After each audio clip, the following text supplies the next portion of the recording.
Hello there, ladies and gentlemen, and welcome along to round 4 of the 2016 GPVWC Supercup.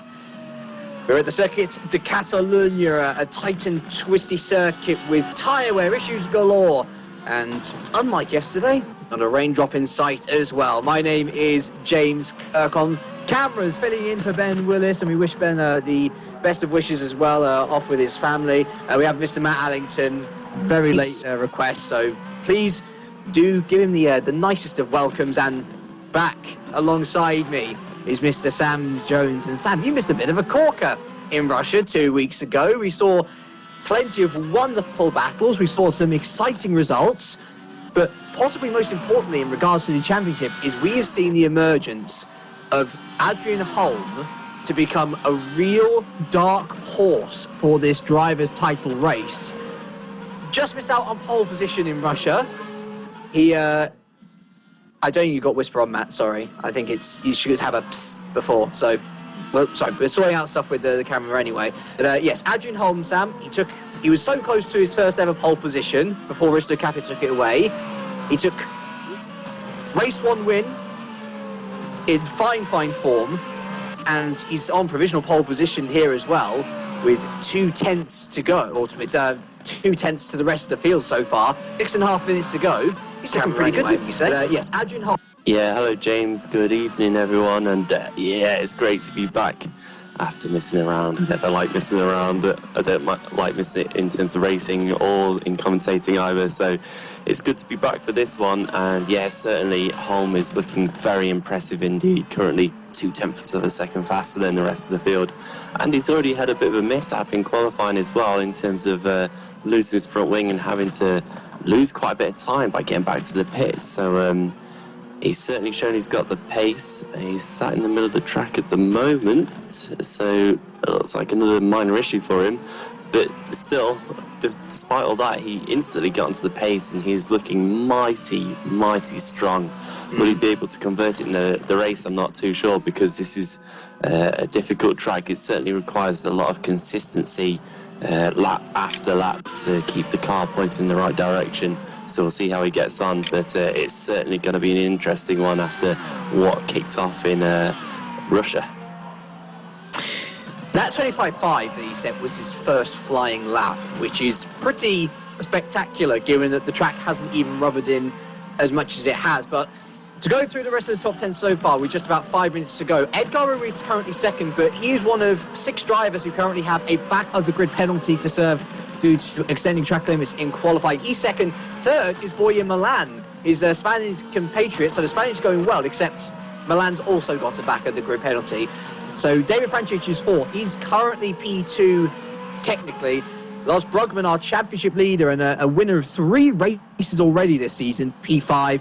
Paulini's P6 in a very good effort here, with Argenis Riera in the top 10 for what would be the first time for Racing Team Schroten this season in P7. Right, Tulukas, who put a good string of performances together in Russia, is currently P8 with Sven de Vries P9, looking in very good form. Sven consistently on the podium, and when he's not on the podium, he's P4. And Jason Muscat, who we thought wasn't going to take part today, well, he is taking part, and he currently rounds out that top 10. To go through the other people who have a back-of-the-grid penalty, Tom van der Voort, Dennis Jordan, Marcel Rauter, and Tobias Olsen all have back-of-the-grid penalties. Olsen, the pain is compounded by the fact that he's got a +5, so really, it doesn't matter how far up the qualifying order he goes, he's going to be starting dead last anyway. Yeah, he certainly is. So he could have used his time to get a bit of practice in on the race setup. Maybe he has, we don't know. I think so, yeah. He's definitely on track, and he's not looking as fast as he was in race, or in qualifying, sorry. Yeah, let's lose it a little bit there as well. So yeah, it's certainly a good time just to basically have an extended warm-up, and I think that's the right thing to do. Certainly though, just looking at this as the cars continue around the track, is that we're really not seeing the same guys always being at the top. Every so often we see someone else coming up and challenging for the top few positions. I mean, like we were saying, Argenis Riera suddenly getting into the top 10 at the moment today anyway. Paolini was up there earlier as well, and Lars Brugman's a little bit further back in 7th position right now, so it's certainly not the case that the same driver can always be right up there in qualifying, and that's certainly perhaps to do with the different, genre that we're on this season. Yeah, Sven de Vries has had a big improvement here, up to P2 and only 1.5 tenths away from home. So that's a very nice effort from the American, who's actually looking for his second pole position of the year. That said, Sven de Vries didn't actually start from pole position. That was back in Bahrain, because he had a back of the grid penalty during that event, and it was ultimately Risto Kappa who started from pole. We'll see whether Sven can put anything together as well, as Adrian Holm, I notice, is just coming around the final couple of corners. We'll go on board with our provisional pole sitter to give you a good idea of this circuit to Catalunya. As we cross the line here and head down the main straight, this is where the real setup dilemma comes in for teams, whether they want to have the high downforce for the corners or the low downforce for this straight into turn 1 here, Elf. And it's straight into turn 2 of Renault before the pretty infamous turn 3 here. You want to always accelerate round this corner, and unless you've got a car set up to do so, you pretty much have to lift off every time. Into Rapoil now, turn 4. Another tight one where you want to get on the power a lot more earlier than you actually can before we have the short little straight heading down into Seat corner, turn 5, a tight apex. You want to get as tight as you can so you have the earliest acceleration zone possible, heading up through turn 6 and into the chicane, elongated at turn 7 and turn 8. You've got to have a lot of traction through there, but even more so through camps at turn 9 here. Sven really taking it nicely, actually, as we go down the back straight now towards the hairpin of La Caixa, the tightest corner on the circuit, barring the final chicane, this one, up through turn 11. Now straight into turn 12, the banker, the Sabadell. Again, you want to accelerate much earlier than you actually can. Down into Europe car, turn 13. And this section, it's been called butchered by many racing enthusiasts. I think it's actually quite a nice little section, turn 14 and 15. Into New Holland at turn 16. And it's a nice little lap here from Adrian Holm. Will he extend his lead to the top? Yes, he will, by 2 tenths, a 125.3, as Right Tulicus jumps up into third on the 125.693. Yeah, great lap there by Holm, and we really caught it, and we're quite lucky to get it just then. And it really is the case, as per usual, the track just comes to life at the very end of the session, where I think we're going to see quite a few guys improve in these final 30 seconds. So don't look away now, because it's all about to happen as Edgar Mariv comes around the final corner. Is this on a lap?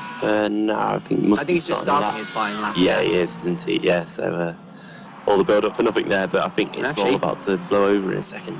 He's actually, no, that's actually his final lap completed. So, and he's given up, he's already slowed down. So that's Ruiz. He was out of the pole chase anyway, since he's got a back of the grid, but so far he is the top of those back of the grid qualifiers. So that'll be a nice little thing for himself, as David Francic is just going to come around the final corner. He's going to be one of the first people to cross the line as the checkered flag flies. And will Francic see an improvement? No, he will not. So Francic stays P5. His teammate Risto Capit now coming around the final corner as Tulicas is into the pits. No more improvement for him. Risto Capit took pole position away from Adrian Holm last time in Russia. Can he do the same again this time? No, it's an improvement to P4 on a 125.698, but it is not enough to take it away from Holm. Let's have a look. Adrian Holm's in, Milan's in, Paolini's improved to P8. He deposes Lars Brugman there. And who else really is left? We've got a couple of people out on track. Is Sven de Vries going round again? Yes, he is. He's coming across the line now, so he crosses the line. Can he improve? Yes, he can. Oh, by 0.05 of a second, I should say. De Vries is behind Holm in second position, so nearly, but not quite for De Vries. That's really unlucky. A great lap from De Vries, but close, no cigar, as the saying goes. Argenis Riera now, one of our surprise qualifiers. No improvement from him. He stays P10 for now. Jason Muscat, though, deposes Riera out of the top 10. So the Maltese driver manages to sneak in there. I think Maurice Bracan is done on his lap, or maybe he isn't. Is he? He's definitely taking out a little bit slower, isn't he? Yeah, and Maurice Bracan into the pit. Menno Klons is done. And so it's our fourth different pole winner in 4 rounds, and that's Adrian Holm with Go Sports' first pole in the Super Cup. Yep, I just saw Lewis McGlade improve Kajala Racing into 18th place. There's still a couple of cars going around. Dino Paolini, I guess he's probably coming in the pits as well, yeah. I think he's got off the gas a little bit. So, yeah, it looks like that is it for everyone. And a great job by Holm. He should have got it in Sochi, and he's got it this time around. Pole position, that's the place you want to start, especially on a track like this. It's not the easiest to overtake on, and certainly he'll benefit from the clean air. As long as he can get through turn 1 and 2 okay, there's always a chance that he could have a poor start, but hopefully he won't. But a great job by Holm and De Vries. Toulouse as well in 3rd position. That's his best qualifying of the season. Yeah, certainly. And Edgar Ruiz, yes, we know he's going to get a penalty, but he did a good effort as well in 5th, at least in qualifying. So too for Borja Milan. I believe he's got a penalty also. He does, yeah. And I think that's his best qualifying of the season as well for Boyer, so... It's usually the case that you get your best qualifying performance, and that's the time you take a penalty, but that's the rules. Toulouse actually quick to point out, 3rd to 15th place was covered by 0.5 seconds. That's insanely close. 3rd to 15th, incredible. As let's see, who else is slightly out of position? Well, Niels Brugman, a man who we've seen in the top 10 all too often. He's had one good round, one off round, one good round again. He's not started this one off, though. He's starting back of the grid. I believe he's only able to join late and only had one preparation lap, and that was his lot. He couldn't get round in time. Also, in terms of new drivers coming in for this round, we welcome back David Junt. He's driving for GoSport International today after driving for Scuderia Basilia just yesterday. He scored a couple of points there, and he's right down the bottom of the grid. David, he was a midfield driver and a podium driver last year, so it really shows how much the field has come on so far. We also welcome Keith Camilleri. I'm going to get it mixed up with Calamari, Keith. I apologise. But Keith, Maltese driver, filling in at TG Racing, for Andrew Waring. The 17th on his debut. Not a bad showing, I would say. Really not a bad showing, especially in this competitive field. To come in on a short notice and to be able to put that in, I think Keith potentially, it might be worth FC teams sniffing around him, because if you can get 17th in this series, then you're more than likely going to be a point scorer in FC. Yeah, certainly. Look at him. He's just ahead of Lewis McGlade, and we saw how good Lewis McGlade was last year in Formula Challenge. Certainly a consistent runner in the top 10 and often in the top 5 as well. So that would make sense for someone to maybe have a look at him, give him a sniff and poach around. We had a few cars missing yesterday in Formula Challenge. At the moment, I think we're 2 drivers down on a full grid, but perhaps we'll get we are 2 drivers down. Which is quite surprising, really, because so far this season it's been very good in terms of attendance. I think Fox. We're missing a Fox driver for sure. Actually, no, we've got Wernerson and Bracan, haven't we? So yes, I think though that this will be the first time that we've had a driver or more than one driver missing for a round, because Fox were the only team not to field a full lineup in Bahrain. And apart from that, we've had a decent showing at every other round. So we're missing one ice cold, that's for sure. Yeah, we're missing Strana, so they haven't been able to get a replacement there. But who else is missing? The 2 Mazuriks are there, the 2 STs are there. Have we got 2 Schrotens? Yeah, we're missing 1 Racing Team Schroten, because our Genius Riera is the only one here. We're missing 1 ice cold. Yeah. So there we go. That's a real shame, yeah. But it's still only 2. So this is our worst one of the season so far, which is not bad whatsoever. To quickly go through the standings, by the way, before we miss the opportunity before the race starts. Top 5 in the driver's standings goes like this. Lars Brugman, despite those 3 wins, is only 3 points ahead of Sven de Vries. Like I said earlier on, when he hasn't finished on the podium, which has only been twice, he's finished in 4th. Incredibly consistent campaign this time around for Sven de Vries. Adrian Holm is a further 11 points behind on 92, but then it's a big gap back to Risto Capit, who of course had that classified retirement in Russia Race 2. 68 points for the Estonian, and Scott Beresford, after a very impressive 3rd round of the season for him. He's had, very much like Niels Brugman, 1 great round at Australia, a bit of an if round at Bahrain, and then right back on it in Russia. He's on 59 points, rounding out the top 5. In terms of the team's championship, Team Proline leads on 148 with Street Fighter behind them on 122. 3 points behind them are Satellite Racing, and they've got Tom Vandervoort on board now. He's got a back of the grid penalty here today, but I would say he's definitely a step up on Craig Baxter, who just didn't really set the field alight. He had a lot of retirements, unfortunately. GoSport International are in P4 on 92 then, and only 5 points behind them after a very impressive rusher, Simtech Enterprise GP, who've now set up a 20-point gap over Multiforce GP. So we've got... This field is always switching and changing in the races, and it seems to be switching and changing as well, all except around the top 5 pretty much. I think the top 4 in the Teams Championship has pretty much been the same since round 1, and the top 5 in the drivers' table is pretty much what... Well, we weren't expecting Scott to be there, but it's pretty much been that same 5 throughout the 3 rounds as well. So lots of variability on track, but we seem to know who the proper championship contenders are this year now. Yeah, certainly you'd have to say that the top 3 at least have gapped the field at the very early stages. That could of course change. It just takes one driver to go on for a bit of a run. It's very interesting to see that both of, all of Brugman, De Vries and Holm, they've all had at least a podium at every single round, not every race, but every round of the season so far. And of course, Brugman's had a win at every single round as well, and that's really why they're up there. It's a consistency that's paying off for them, scoring points each time, and getting on the podium as well is really where it's worth making the move, because there's other drivers as well that have managed to score in every race also. Just shows how well drivers are able to finish races this year and not retiring.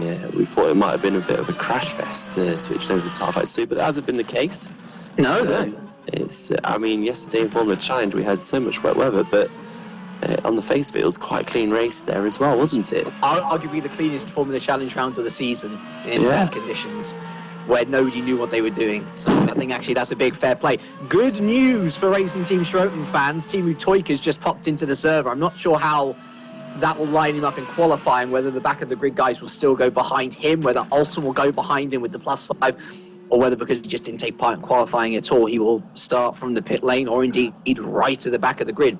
Better to have 2 drivers there. Start from the pit lane if you miss qualifying. I believe that's the rule. I had to do that in Sochi due to issues with R Factor. So yeah, Toika should be starting from the pit lane. At least he's here though. Exactly. So we're only one driver down once again. And it's not Fox, sorry. Ice Cold. Of all the people, Ice Cold. You think that team would easily be able to attract talent to their stable, but not today, unfortunately. And doubly compounding that is that Olsen starts from the back of the grid, then barring Toika, who starts from pit lane. So, not a good day at the office so far for Ice Cold. Maybe Olsen can make something happen. As our race director is just reminding us that in our first of 2 races here today, and our first race is 38 laps, you must make a pit stop. And of course, our second race is a sprint race, 22 laps today. And you do not need to be making a pit stop. Now, there has been some concerns about tyre wear around this track. We might see 2 stops in race 1, and we might actually see a stop in race 2. Depends how the track evolves. It depends how the temperature is, of course, but there is the possibility for a bit more variance in strategy than we have previously seen. So keep an eye out for that, and we'll now keep an eye out for Adrian Holm as he leads the grid round on the formation lap. His first ever pole position in Supercup, GoSport's first ever pole position in Supercup. I wonder whether he can convert it into his second race win of the season. Sven de Vries starts P2 again. Really consistent campaign and ahead of his championship rival Lars Brugman. Right to Lucas with his best qualifying of the season. P3, the Simtech Enterprise GP with his Estonian compatriots. Risto Capit behind him in P4. We then have his teammate David Francic in P5 with an all-time high for Dino Paolini. P6 for the Mazurek driver. Our championship leader Lars Brugman starts P7 ahead of Jason Muscat in P8. Our Genus Riera will start in the top 10 for Racing Team Schroten. He's P9, and rounding out the top 10 is the German Maurice Bracan for Fox Racing. Scott Beresford, who took a podium last time out in Russia, will start P11 for Simtech Enterprise GP, with Menno Klomp P12 for Multiforce in one of his better qualifyings of the year. Keith Camilleri, on his debut, will start P13, so best of luck to our Maltese friend. As Lewis McGlade will also start in the points paying positions. He starts P14 ahead of his teammate, Ari Nieminen, who scored his first points of the season last time out in Russia. Morten Wernersen, who surprisingly scored points on his return to the Super Cup in Russia, starts just outside him in P16. With Marcel Rauter, a bit of a surprise return, he starts P17. David Junt's going to start from the pit lane in P18, interestingly, and I thought Rauter had the back of the grid as well. So not sure about that one. Anyway, Mark Fuller will start P19 for ST Racing, and rounding out the top 20 will be Mark Wicks for Mazurek. Niels Brugman, after not qualifying, will start P21 for Team Proline, with Edgar Ruiz, the top of the back of the grid, starting P22 for TG. He's followed by his compatriot Boya Milan for ST Racing, Tom van der Voort for Satellite, Dennis Jordan for Evolution, Tobias Olsen for Mazurek, and starting in the pit lane also is Timu Toika, who failed to join the qualifying session.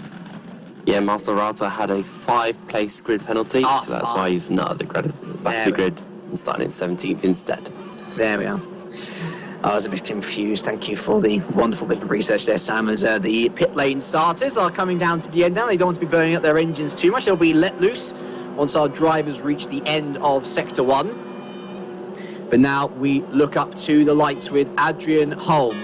We have 1, we have 2, we have 3, we have 4, we have 5, and at the circuit de Barcelona, Catalunya, we are racing, and it's a decent start from the front two. There's a bit of a slow getaway there from Right Tulicus, who has Risto Capit right alongside him already. Sven de Vries getting into the slipstream of Adrian Holm as we drive down to turn 1 now. Sven de Vries on the outside is going to brake later. He's going to go around the outside of Adrian Holm, and he's going to take the lead from Adrian Holm. A great opening foray from Sven de Vries as Risto Capit does the same to Right Tulicus behind. Lars Brugman's had a good start up P6 past Dino Paolini, looking on the inside of David Francic now as well, and unable to do anything there. Jason Muscat up to P8, Menno Klons up to P10. A great start from the Dutchman as he's gone down to P9 as well. Actually, we've got Dino Paolini and Maurice Bracan fighting it along. Arginus Riera has fallen down to 12th already. Harry Nieman's had a cracking start to P13. Niels Brugman's up to P14. He's had a wonderful start, which means that Lewis McGlade and Morten Wernersen are out of this race. Already suspension damage for the two of them.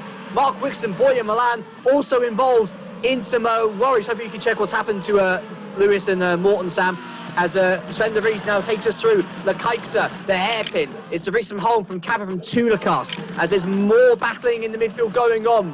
Niels Brugman and Keith Camilleri still going on P14 and P15 there. The points positions in the lower half there, really, really well thought out. There's no one who's really been able to gain much of an advantage, and that can be the same said for Sven de Vries, who leads at the end of lap 1 from Holm, Capit, Tulicus, Francic, Brugman, Muscat, Paolini, Bracan and Klont. Yeah, an interesting start there, to say the least. I'm going to watch Capit here because I think he's having a look at Tulicus, but so Tulicus got back past Capit. Oh yes, sorry, yes. So Tulicus got the inside of Capit down the main straight and into turn 1, and he did it so early on. I actually thought that he was watching him as Francic is coming under pressure from Lars Brugman going towards turn 4. Brugman is going to look up the inside, and he gets the move as well. So Brugman's up to 5th from his low qualifying position for him, you'd have to say. So he's now up into 5th. Just a quick recap of what happened at the start. Lewis McGlade got into contact with Camilleri, and it put him into the wall, and he inevitably lost the tyre and his engine as well. And Milan and Wernersen were caught up in a little scuffle with Milan's teammate Mark Fuller as well, going through turn 2, and unfortunately Wernersen came off worst in that incident. So 2 early retirements, unfortunately.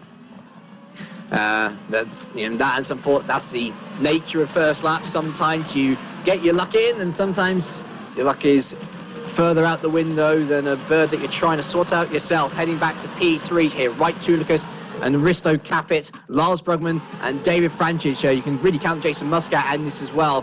All pretty close. I'm looking to Adrian Holm, though, who is a full second ahead of Tulikas at this point. So the front two really starting to stream away, much like Russia, actually, where Adrian Holm and Risto Capit were able to pull away from the rest of the field pretty easily in the first stint. They're going along nicely as in the lower point scoring position, Marcel Routes has just gone up to P15. Keith Camilleri battling away with his teammate Edgar Ruiz. Well, I don't think this is what Edgar would have wanted. Clearly the faster of the two, but being held up here along with Dennis Jordan as well, who was put to the back of the grid. Scott Beresford further up has gotten past Menopont to the top 10. And it's really starting to be there's really starting a let's get your words right, James. There's a real disconnect starting to appear between those top 10 positions. Maybe you can count Riera in there down to P12. And then Niels Brugman down in P13. You've got a real scrap for the lower ends of the points. And there's pretty much the midfield up to the podium slots. And then the front two. Those are your main battles so far. Yeah, it's certainly looking a bit single file in the top 10. But there's certainly battles through the field as well. As Camilleri lost 2 positions to Des Jordan and Ruiz going through turns 4 and 5 a little bit as well. As Ruiz really lights up the tyres. Right behind Marcel Ralta now, so he's on a charge through the field, and we'll have to keep an eye on him for the rest of this race. I think he's going to be certainly one to watch. Timu Toika, our third retirement of the day, out with an accident. You can never really tell what that is, unfortunately, with the replay system in R-Factor 2, but our pit lane starter, it didn't last too long, and looking to Edgar Ruiz, yeah, I mean, he was one of the fastest drivers by far in free practice. Was really looking good, and so if there was anybody to come into a point scoring position from the back of the grid, it would be him. Was the leader of our back of the grid positions, as Tom van der Voort there gets past Keith Camilleri as well into turn 1. A nice easy move for the Dutchman, as unfortunately Camilleri starting to lose positions left, right and centre now. But we've got a really nice battle here for the final point position between Rauter, Ruiz and Rauter's teammate Jordan as well. Nice and close, but we're hoping that our single filedness further up the grid, where the big points finishes are, we hope that lights up a little bit as well. Yeah, it's very early stages yet, and of course we've got a pit stop to come as well. That can always jumble things up as some drivers leave the server, I think a bit disconsolate at the start there. I'm sure words will be had after the races. Dennis Jordan is actually all over the back of Edgar Ruiz right now. I think this is the closest battle on track between Rauter, Ruiz and Jordan. It's, what would you call it, a Ruiz sandwich? I think that's the correct terminology. Yes, it's Lewis McGlade will absolutely butcher you if you don't get it right. It's not, you don't call a sandwich by its bread, you call it by its filling. So it's a Ruiz sandwich. Yep. With a evolution sliced bread. Ooh, sounds like the best things in sliced bread. Evolutionary bread. Evolutionary bread. Wow. Gotta get me some of them. I'll have to go down to Tesco to see if they've got any on the shelves. Well, it looks like the meat's trying to escape though, as Ruiz just gotten past Marcel Routes with ease there, the DRS in full effect. And it's worked a treat as Dennis Jordan's also taken the opportunity to slide past his teammate as well. Not sure if Routes didn't put up too much of a fight there to his teammate, but Ruiz flying off into the distance now. His next target will be Ari Newman in P14. Yeah, and that's a bit of a gap away, about 1 second actually, so it's not that far away. And of course, DRS will take effect as well. You can't really see it too much. It's not very visible on these cars, unfortunately, but it's there, and it will be helping out with the overtaking. I think that's really key. Oh, sorry, P12 and P13! P12 and P13! Oh, Genus Riera and Niels Brugman clashing wheels through turns 7 and 8. I don't know how on earth the two of them were able to stay in one piece. But let's have a look there. It was Niels Brugman was on the outside, and we saw a similar incident to this between Jonathan Holmes and Thomas Jacobson. Well, it looks like our Riera was able to give Niels the space, but then just lost it somewhat, which is it's understandable through that corner. You're going to get a little bit loose with the lack of traction. Thankfully, both of them relatively unharmed. Yeah, and around that corner as well, there's a big anti-cut curb on the inside, so the drivers don't take too much of the inside of the curb, which is quite handy actually. It does help keep it nice and clean, but they were struggling that as well, so I don't know how they didn't have more contacts. I think Van der Voort now is looking all over the back of Marcel Rauter, so Rauter's really starting to drop back, and Van der Voort's going to get him up the inside into turn 1. He's passed him already with the help of DRS, and that position is completed. As I say, it's a real debate around Catalonia. You don't know whether to go for the top line speed in order to have an easier job of overtaking in the race, or to go for the bigger compromise setup where you have more downforce, which will ultimately give you a faster package in qualifying. And overall, if you can get away from the competition behind you, it seems that Rauter's gone for the latter of those options, and it's not worked very well at all as further up the field. Dennis Jordan's now caught up to Harry Nieminen, who's actually been overtaken by Edgar Ruiz already, and now Nieminen started to fall down the order as well. The back of the grid tenders really starting to put their impact on this race. And it looks to me like Jordan will be lining up a move into the Kikesa here, the hairpin. DRS will be open down this small straight as well. There's not really that much of a chance for it to take full effect, though. And it looks like he may have to wait until the home straight before he gets a real good opportunity to overtake the Finnish driver. Yeah, he's certainly lining him up, and you can really tell that Dennis Jordan is much quicker right now, and he's being backed up into Tom van der Voort and Marcel Reiter as well, so this is effectively a 4-car battle right now. So here we go out the final corner. Let's see what kind of drive both of them get. Dennis Jordan will get the DRS, Nieminen won't because he's too far behind Edgar Ruiz. So Jordan opens up the DRS and up the inside, and surely, yes, he's got the move done before the corner once again. So the DRS is actually quite powerful around this track today. Yeah, especially if you're able to get a good enough exit out of the turn 15 or 14-15 chicane, you can really use it to your advantage, and Nieminen now falling back as well. Van der Voort will be his next concern, however, as he doesn't want to fall down to P17, otherwise you start to really lose touch, with the points scoring position. So just to have a little retcon on the battle up front, Sven de Vries leads by 1.8 seconds now from home. But it looks to me, Sam, as if Holm is being reeled in by Tulikas and co, because the gap between Holm and Tulikas is only 7/10 now, and that's DRS range. Yeah, it certainly will be. I think everyone from Tulikas, Capit, Brugman, Francic, yeah, those a stretch maybe, really. Those 4, yeah, Francic is just about... Oh, Tulikas, sorry, because had a terrible exit out of turn 15. This could be a change for the podium, as his compatriot Risto Capit goes up the inside. Tulikas actually will probably have DRS, I'd imagine, because of his exit with Holm, but Risto Capit had the much better exit, and he's going to slide on through, and Lars Brugman, opportunistic driver, is going to take advantage of that as well. So a real costly mistake from Tulikas out of turn 15 there, loses 2 positions and 1 corner. Yeah, potentially looking for second place, and now he's all the way down to 5th, and he's going to have to try and make this ground up, but it's going to be so difficult. Because, like you said, all these cars have got DRS. Holmes actually kind of released himself a little bit now, and Capit's going to have to make the ground back up to get within the 1 second range if he wants to get DRS. So Brugman could be the next guy to really take the charge, as Francic is right here in the battle as well. He's on the back of Tulikas now. I think Tulikas just needs to regroup and find his pace again, because he had it before and he just made a bit of a mistake, and he's looking a bit ragged at the moment. Yeah, remember, he's going to be in the dirty air now as well, and that was the one advantage which he did have earlier. He actually takes the Kikesa very nicely there, so maybe he's going to be back in the fight sooner or later. But going further back as well, Maurice Bracan down in P8 has just gotten past Dino Paolini for P8 and P9 there, and Scott Beresford closing with them as well. So starting to close up the battles now, actually. Menocont as well closing in, and our battles out or at the lower end of the points is really disappeared, and it's all about those top positions now as we look back up to Capit, Brugman, Tulikas and Francic. Will there be any changes in position? No, I think this one's going to be fine that time around. Brugman was looking at Capit, and Capit actually went defensive right at the end of the straight, and that's going to compromise him through these first 3 corners. But I think he's just about got away with it, and Brugman's actually run a bit wide. I guess that's okay line. Not too sure about that. It's certainly not in the wet, it isn't. I can tell you that for sure. No. But he's okay there in the dry, and he's still on the back of Capit. This is a good little scrap for 3rd, 4th, 5th and 6th position. I'd imagine, looking at all of them actually, I'd say this is the closest battle on track as well. It looks to me as if Tulikas is under a lot more pressure from Francic as of now, rather than Capit under Brugman. But as you saw with Tulikas just a couple of laps ago, one small mistake and you will lose time.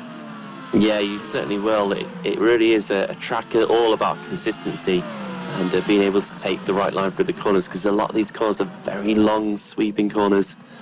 And as soon as you run wide, you lose a shed load of time. As Tulikas unfortunately found out. I think the other batter to look at, of course, will be Bracan, Paolini and Beresford, more likely. They're quite close as well.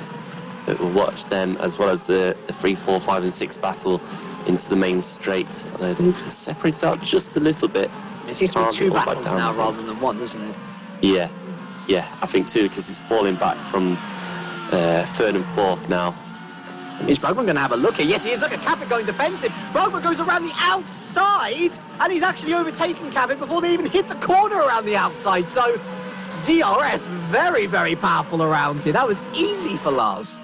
That is really impressive. Unfortunately, I can't see the speeds that the cars are doing on the timing, which is a real shame. I think the maximum speed that we've seen so far is 290 kilometers an hour.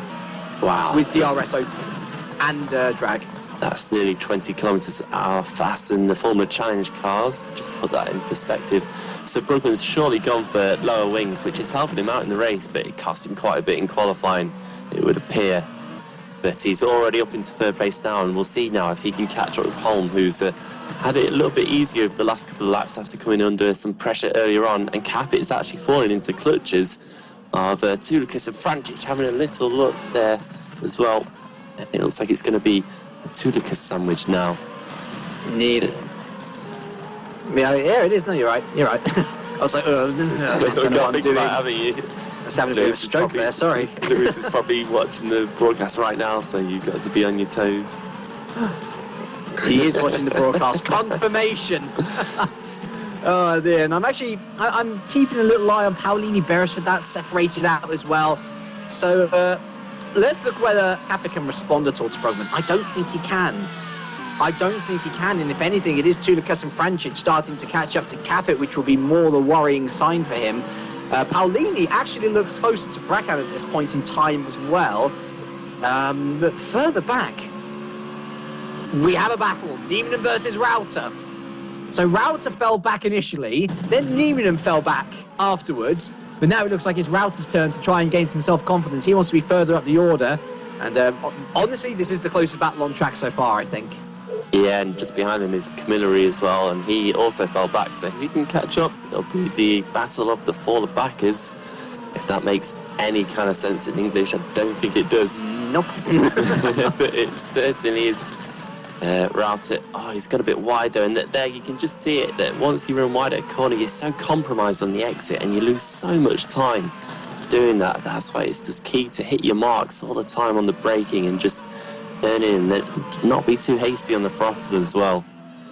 The very technical circuit, and I think consistent drivers are the ones that are benefiting here today, and none other than Sven de Vries. He has been very consistent so far. As looking up, actually, looks like Menno Klont is starting to come under a bit of pressure now, as Niels Brugman's been working his way up the order very nicely indeed, actually. And the Team Proline driver only 2 positions outside of the top 10. This would represent a remarkable recovery drive for the Dutchman if he's able to get into that top 10. Riera and Ruiz are actually quite close behind as well. Brugman, though, going for the move on his compatriot Klont, and that was easy peasy, lemon squeezy. And looking at Ruiz, he's going around the outside of Riera and taps him round. Ruiz, you can't do that. He turned in far too early. Riera cruelly knocked out the points. Dennis Jordan and Tom van der Voort capitalised. They are into the points. Yeah, looking at that again, yes.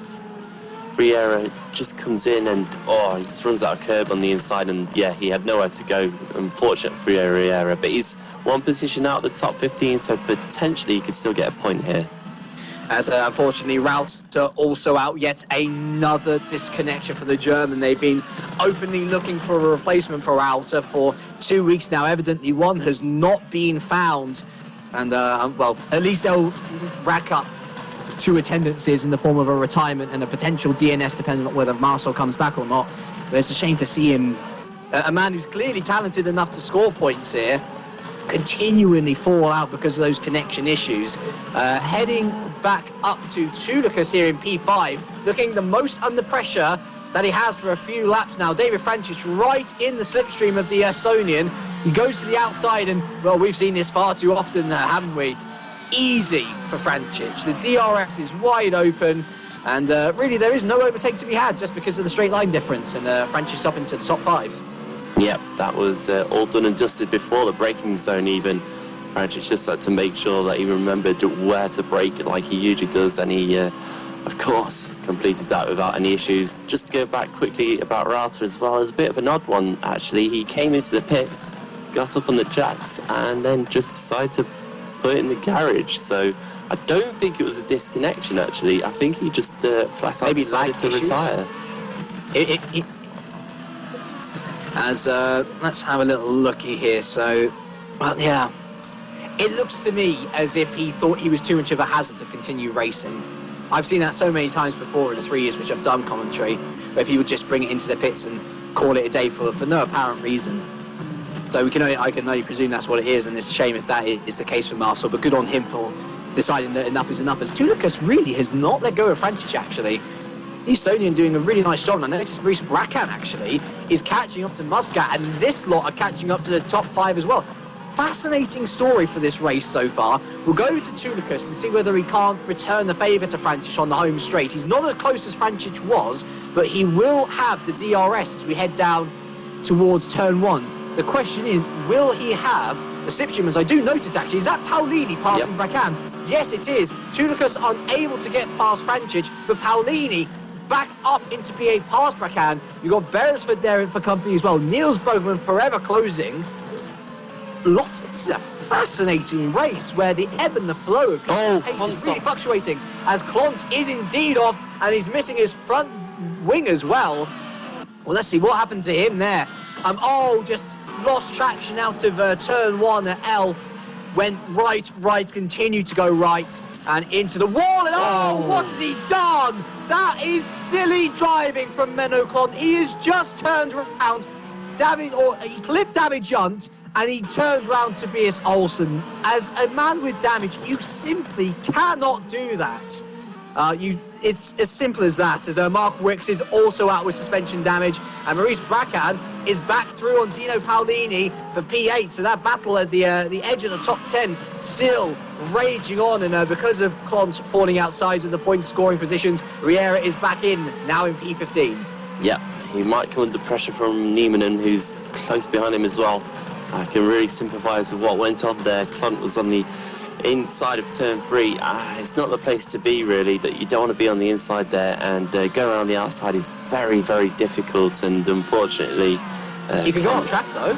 Yes, I know. I mean, I wouldn't personally want to go off track. I went around the outside of someone yesterday, and it did not end up well there. It was wet yesterday as well, though, to be fair. Yeah, yesterday was worse because of the wet weather, but of course, Klont really didn't have anywhere to go. Perhaps he could have just slowed down enough to let the guys past and not trouble them too much. So, an unfortunate incident. Perhaps it'll be looked at after the race. We'll wait to see on that one. Yeah, indeed. We shall wait and see, as we always do. But we're waiting and seeing now when people might come to the pits. This is around the time when I hear that the 2 stoppers consider stopping, if they are going to 2-stop. You can never really tell with R-Factor 2, though. People go in with these set strategies, and they find out that they can go so much further on the tyres than they originally expected. I imagine this might actually be the case. But it's all looking very rosy for Sven de Vries at the moment. 3.3 seconds clear now of Adrian Holman. Now that Lars Brugman is completely clear of Risto Kappa, he's really started to bear down on the Swedish driver. And it could be looking very tasty for a championship duo. In fact, the top 3 are the current top 3 in the championship. So it's already a championship battle there with Risto Kappa at P4, Dave Frančić P5, another good showing for Street Fighter. Although Frančić still hasn't really lost Tulikas. He's holding on well there, the Estonian, with Jason Muscat in the context of the race so far, a bit of no man's land. Is the closest battle P8, P9 and P10? I wouldn't say so, actually. I mean, P8, P9 are quite spread apart, and Beres has fallen off the back. All quieting down a bit, I would say, actually. Let's go back to P17 and P18 here. Keith Camilleri under a lot of pressure from David Gunt, who has been involved there with Menno Klont. Up ahead is that Nieminen trying to get past Riera. He doesn't do it, but David Gunt is past Camilleri and into P17. Yeah, Camilleri's looking... he's lost a lot of pace through the first complex as well, so perhaps starting to struggle a little bit on his tyres and perhaps struggling with the consistency of having to pound around this track 38 times. It's a daunting task, but we'll see how he gets on for the rest of the race. Just looking through the field, Tulikas is still fairly close to Frančić. And Brugman's actually caught up with Holm quite a lot as well, so I think Holm's made a mistake here because Brugman's suddenly all over his gearbox. He wasn't even in the DRS range, so we could have a switch for second place coming up on the main straight in a few seconds' time. Oh, it's looking wobbly, isn't he, Holm? Fascinating stuff here. Lars Brugman, he may have the DRS, he may not, as Menno claunches into the pit again. So there might be damage that wasn't repaired first time around, I imagine. Lars Brugman unable to get any sort of purchase on that position for Holm, and Tulikas unable to get any sort of purchase on Francic. But yeah, where did all of that pace go from Holm? It must have been a mistake, surely. Yeah, he's picked it back up again now, so I definitely think it was a mistake. And Brugman's struggling a little bit in his dirty air. He got very twitchy out the final couple of corners, and that's why he couldn't mount a challenge down the main straight. But he's still got the benefit of DRS. And coming through the first sector into this middle sector of the lap now, he's still there, although he's fallen back a little bit. He's about half a second behind as he just gets a little bit loose going through turns 7 and 8. It's a very difficult couple of corners there. It's got a lot of banking in the corners that you really don't witness until you hit it with your car, and it can be a bit of a struggle. So Brugman's still got a lot to do. If he wants to get past Holm, he's going to have to hope for a mistake or just really clamber all over the back of his gearbox and then get him down the main straight. That has really been the main overtaking place today. It's been going into turn 1 with the straight line speed. I think Bristow Cap is starting to lose a bit of pace as well here, because he's falling back into the hands of Francic and Tulikas once again. Yeah, it looked like it, wouldn't it? He's about 2.5 seconds behind Holm and Brugman. That gap's actually, it's stayed the same, but he's falling back as well. And Paulini's actually pitting, so he's like the first of the and Brugman in as well, Niels. Yeah. This is early, 18 laps. It's a couple of laps early, isn't it, if he wants to go for a perfectly symmetrical race. And Jordan in as well. So these middle guys clearly thinking that it'll be worth going onto the fresh rubber now to maybe gain an advantage in these early stages. That said, they will be suffering near the end of the race if they can only last this long. Keep in mind, the sprint race is 22 laps long. So I think there is a very realistic possibility that we'll be seeing a pit stop in race 2 from a couple of guys. Yeah, perhaps guys will just be able to stretch it out. I think you'll still see some people going very long in the first stint here. I never really feel like the going long in the first stint pays off too well. I think it's probably best to go for about a symmetrical race. What is with the tyres this year, which is basically the same. You run the same set, don't you? First and second stint. Yeah, it's one dry tyre. Yeah, so effectively you might as well just do a symmetrical stint, and then you've covered all bases really. I don't see any other reason apart from trying to get an undercut on someone. Well, we'll see how that figures out for Paolini. He's come back out in P16 with Niels Brugman for close company, though, so Brugman's really starting to catch, and actually I think it'll be a benefit to the rest of the field if Paolini can keep him behind. And they got Keith Camilleri just a bit up the road, so they've got a bit of open air, but nobody else has really decided to blink as it is. Riera goes round again. Niemann comes in. That's a massive cut. I mean, I know that we've relaxed the cutting of the pit entry here, but that's taking the mick a bit. Anyway, Niemann in. Young goes round again. There's only Niemann blinking in regards to the front guys, as Paolini then is back into the point scoring positions. Yeah, with that pit entry, just to quickly clarify on that, you're not usually allowed to cut pit entry, but this weekend, or this round, they've said that the rules have been relaxed. Now, what you can interpret from that, I don't know. I mean, does that mean everyone can just cut as much or as little as they like? I guess so. I mean, how do you defend it in the course of law? I wouldn't go that far, but it's always the key one to look at. It's a big grey area, isn't it? Yeah. Or in this case, a big red area with white stripes. Olsen then into the pits as well, but he's not really one to worry about. He's been out the points so far this entire race. It's the main guys up front that we want to see, isn't it? The top 3 don't decide to pit. What about Capit, Francic, Tulikas all go around again. Muscat as well.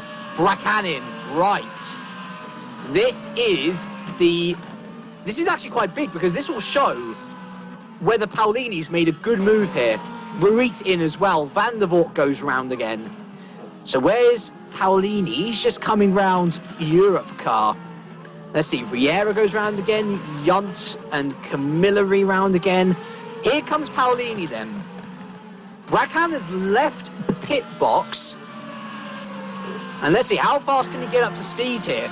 Because you can see Paolini coming down the front straight. Bracan's going to come out side by side with this Camilleri-Yunt battle. But it looks to me, Sam, as if Maurice Bracan is getting a lot here as Brugman down the inside of Paolini. Four-wheel drifting. That was NASCAR almost. Four-wheel drifting round turn 1 from Brugman. Paolini might have been scared out of his wits there. But, oh, yeah, it does look like there's smoke coming from Bracan's engine, doesn't it? That might be the beginning of an engine failure. But the important thing is, Sam, that he has come out, and he has come out quite a bit ahead of Paolini as well. So the undercut not working. Yeah, I think it just takes too much to try and warm the tyres back up. And also, Paolini is really held up by Camilleri, sorry, Camilleri. Okay. But yeah, into turn 1 as well, Camilleri really cut off Paolini under braking, and that could have been a huge crash as the leaders start to pit now. Lars Brugman, David Francic, Wright Tulicus, all into the pits now. Is this the best time to do it? As there is smoke billowing from that Bracan engine. It's just stopped now. But I would be worried about that if I was them. Bracan actually come around the final corner here. Brugman out, Francic out, Tulicus out. So they are all well ahead, Bracan. Or are they actually? Let's have a look here. Yeah, they are well ahead of Bracan, I think. That's fair enough. They've covered off the threat from behind from the German well enough. So that leaves De Vries, Holm, Capit, Muscat, Beresford and Van der Voort in the top 10 still to pit. Riera as well, I don't think has pitted. Neither has David Junt. Of course, Keith Camilleri as well also can be included in that, but he's a bit far away from this battle now. Yeah, Camilleri's definitely holding up Paolini and Brugman. Bracan's engine was still smoking down the straight, so we'll see how that gets on. They can sometimes overheat being stationary in the pits for too long. And I think Bracan's probably just played it very, very, I guess, risky in a sense to how much cooling he's got in his engine. Race leader Sven de Vries is in, as is Holm.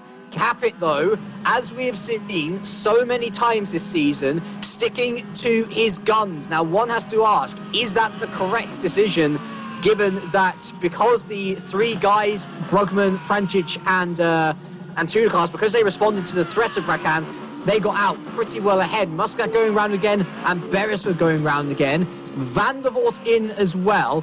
Where does Sven de Vries come out in relation to Lars Brugman? The answer is pretty far down the road. Where does Holm come out in relation to Brugman, though? The question is a hell of a lot closer than it was. Actually, you know what? Maybe not. I think actually Holm has gained a little bit there on Brugman. Could it be because of traffic? Yes. Actually, pretty much equaled out as the same, hasn't it? But Holm's got to warm his tyres up now, so this is the only opportunity that Brugman's going to get ready to attack him.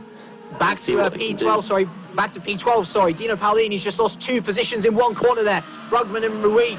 Brugman had contact with Paolini, caused him to go a little bit squiggly through turn 1. And here comes Ruiz on the inside of Brugman, steaming in, unable to get anything. So Brugman into P12, Ruiz into P13, and Ruiz on a real charge here, eager to get past the Dutchman.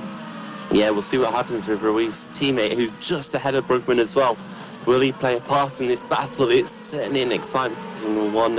Holmes managed to hold off the charge of Brugman, so there's no threat of position right now in terms of what will be net second position once all these pit stops sort themselves out. Ruiz still chasing after Niels Brugman, though. 12th and 13th as they really start to close up on Camilleri, and Brugman will be hoping that he pits in soon. Capit, Muscat go round again, Beresford in, so that's another position back onto the podium goes Sven de Vries. Lars apparently has DRS on Adrian Holm though once again. We'll see whether any inroads can be made. This is the closest the Dutchman's been. He's going to go for a little dive here into turn 1. He's alongside and he's through. Holm tries to hold on and it's a valiant try as well, but Brugman is through and into a net P2. Yes, a very good move there. Really had to use the DRS and all of it down the straight just to get alongside Holm and just managed to outbrake him. Camilleri! Oh my word, Camilleri had a massive moment there through turn 2. And he almost caused Brugman here a problem. And look, he is going to cause a bit of an issue for Brugman. His teammate Ruiz is going to go around the outside and take the position. Oh, he dives in. Oh, round turn 4 we go. This is excellent racing between Brugman and Ruiz. Ruiz still unable to hold to that position despite his teammates' best efforts to make it happen for Edgar. It hasn't. And Neil's stage P10 must actually also point out big losses here for Paolini. He's down in P13. He was originally in 9th, along with Beresford and Bracan in that battle, but he has lost 4 positions because of his battle with Brugman and with Ruiz. Yeah, he just can't find a way past Camilleri. That's really been his issue. He's going to look at the inside, but it's fruitless, absolutely fruitless, and he's only going to help Dennis Jordan come and attack him as Jason Muscat now pits him from 2nd position. Risto Capit remains out on track. We know that these guys can go the full race distance in race 2, though, at least. Absolutely, no doubt about it. The tyres look very, very healthy. It's home here. Back to home in P4. He's going around the outside of Brugman. What a great move that was! Oh, excellent battle here at the edge of the podium. It will be the podium once Risto pits. But my word, an excellent return move from Adrian Holm around the outside of turn 1 there, as Edgar Ruiz finally passed Niels Brugman with almost a carbon copy of the same move. Yeah, and Dennis Jordan had a look at Tom van der Voort down the main straight, but couldn't make anything stick after Camilleri finally got out of his way by spinning at the end of the previous lap. So Paolini will be relieved, and he's going to see if he can chase back down Niels and Edgar Ruiz, who are just ahead of him down the track. As Capit he's in the lead at the moment, but of course he has to make his pit stop. And I'm not sure how long the pit stops are here. You know what? He might actually lose out to everyone who he was ahead of here. Yeah, I was thinking he's probably going to come out behind Tulicus, isn't he? Well, he's into the pits now anyway, so Capit, our last race leader, and we've seen him have issues before with this pit stop. He's stuck to his strategy, and I'd say 50% it's worked, but it's not worked as well as he's wanted. Anyway, he's in. Sven de Vries will go around he is coming around as Holmes in! Adrian Holmes into the pits! Now, why is this? Is this a drive-through? It must be, surely, but for what is the question? It might have been speeding in the pit lane, could have been anything. Risto Capit comes out, and it's going to be mightily close with David Francis and right Tulicus. Look at this, straight back out into the middle of the battle, and he does come out behind Tulicus, so Risto Capit's strategy has not worked at all. He has lost 2 positions in total.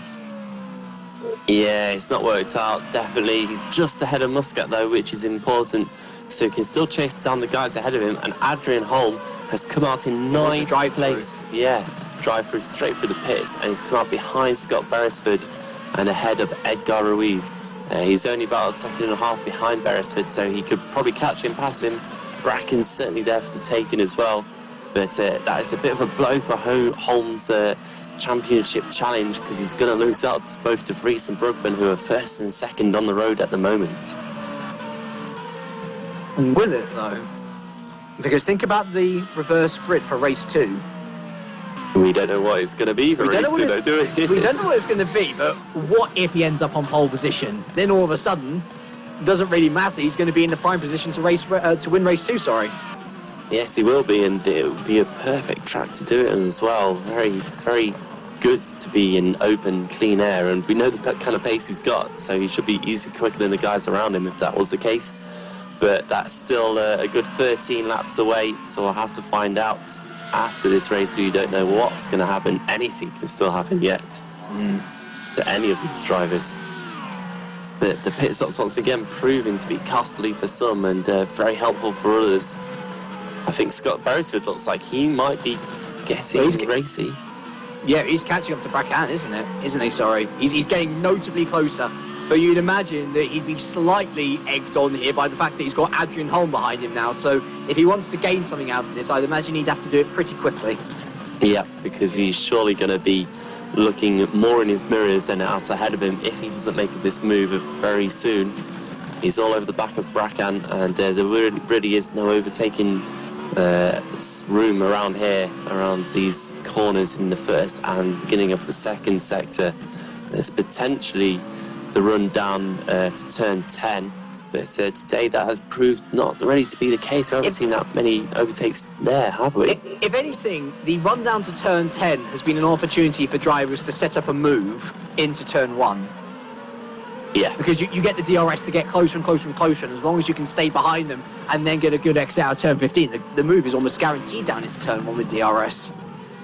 Yes, you still have to be very, very good through the third sector, which I would say is the hardest sector on this track. It's very fiddly, and it's certainly where a lot of time can be lost or gained. And Beresford isn't really close enough, so perhaps he lost a little bit through sector 3. I don't think, no, he definitely won't be gaining too much in terms of the DRS. And he won't be making a move into turn 1, unfortunately for him. And Holm is getting bigger and bigger in his mirrors, and it's only a matter of time. I've also been keeping a sneaky little eye on the top 2 as well.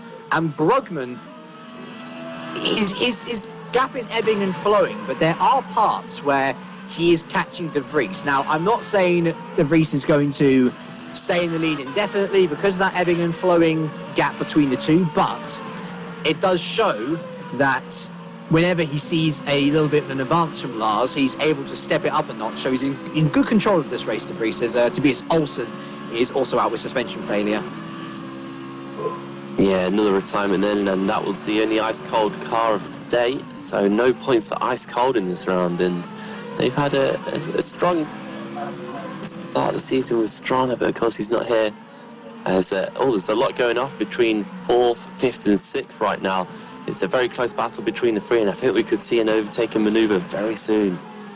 I think 7th, 8th and 9th is also very close with Adrian Holm now right on the back of Beres and Bracan as well. But let's go up to this battle for P3, shall we? Francic, Tulikas and Capit. Capit fell off the back of these two for a good while. You can see Jason Muscat there, all on his own. 2 seconds behind the battle and 4 seconds ahead of the next one is Tulikas here. Oh, he had a little look, didn't he? He had a little look. He can see an opportunity, but he's got to make something stick very quickly because Francic's teammate is right behind Tulikas, and any opportunity which he can take to try and get him off his teammate's tail will be gladly taken, as you can already see. As you can already see, Capit around the outside of Tulikas here at turn 4. This will be an astounding move if he can make it stick. And in fact, he has made it stick. What a wonderful, wonderful move from Risto Capit around the outside of Tulikas. That is a glorious overtake. Tulikas will try and fight back, but he can't.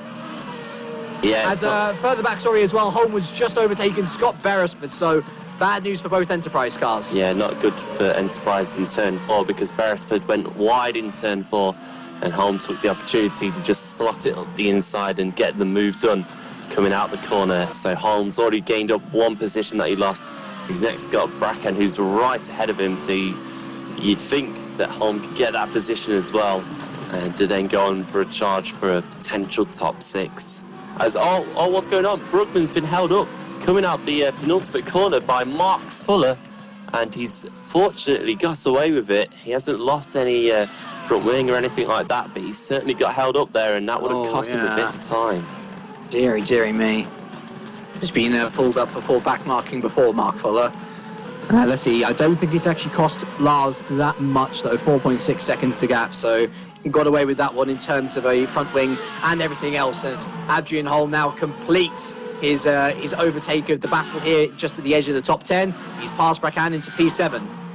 Yep, there's a textbook move up the inside into turn 1, like we've seen all day today. That is certainly the place where all the action is, and any member of the crowd will want to be down there for all the racing, really.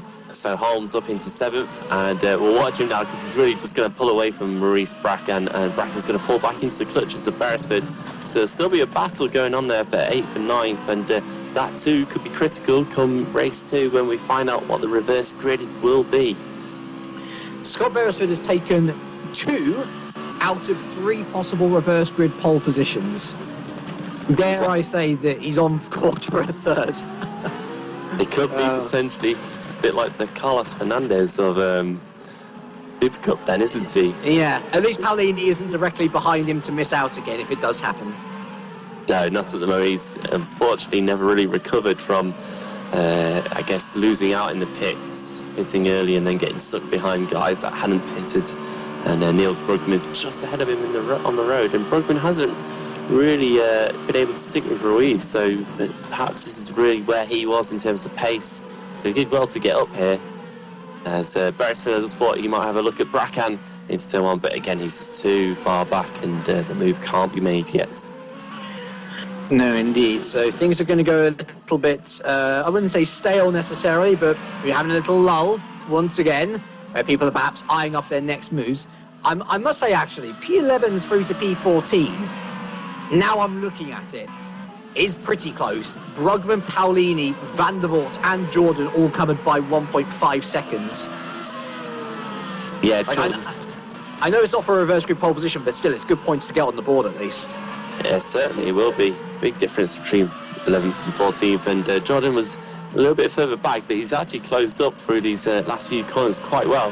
So it certainly is a four-car train, and Niels Brugman perhaps struggling in the second stint a little bit, and Paolini will be hoping to pounce. And of course, Tom Van der Voort, only his third race back in Supercup this year, is looking very racy in 13th position as well, all over the back of Paolini, nearly pushing him up the hill. He's that close.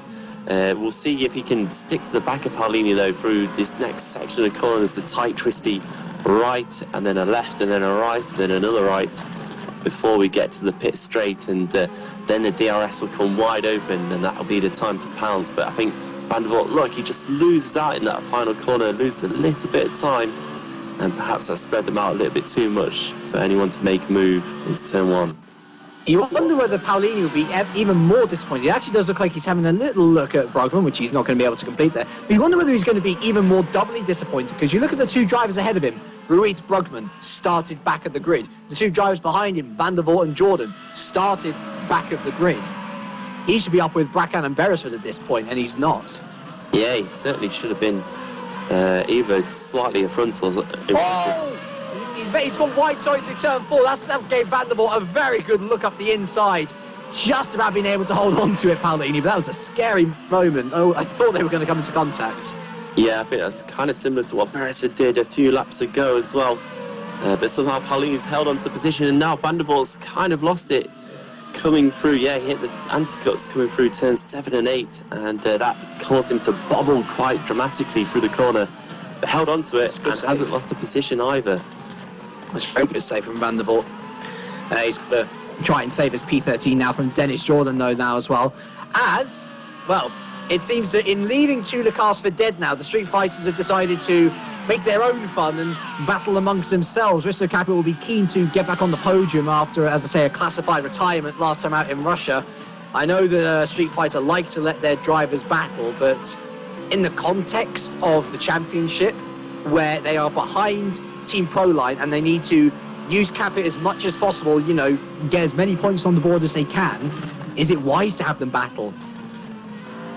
Van der Voort's got past Paolini through turns 1 and 2. I'd only caught the end of it, but Van der Voort hasn't made the move, and he's moved up into 12th position. Paolini dropping further down the grid. It's not been his afternoon in terms of where he wants to be, I believe, and Van der Voort now up into 12th, and can he catch Niels Brugman?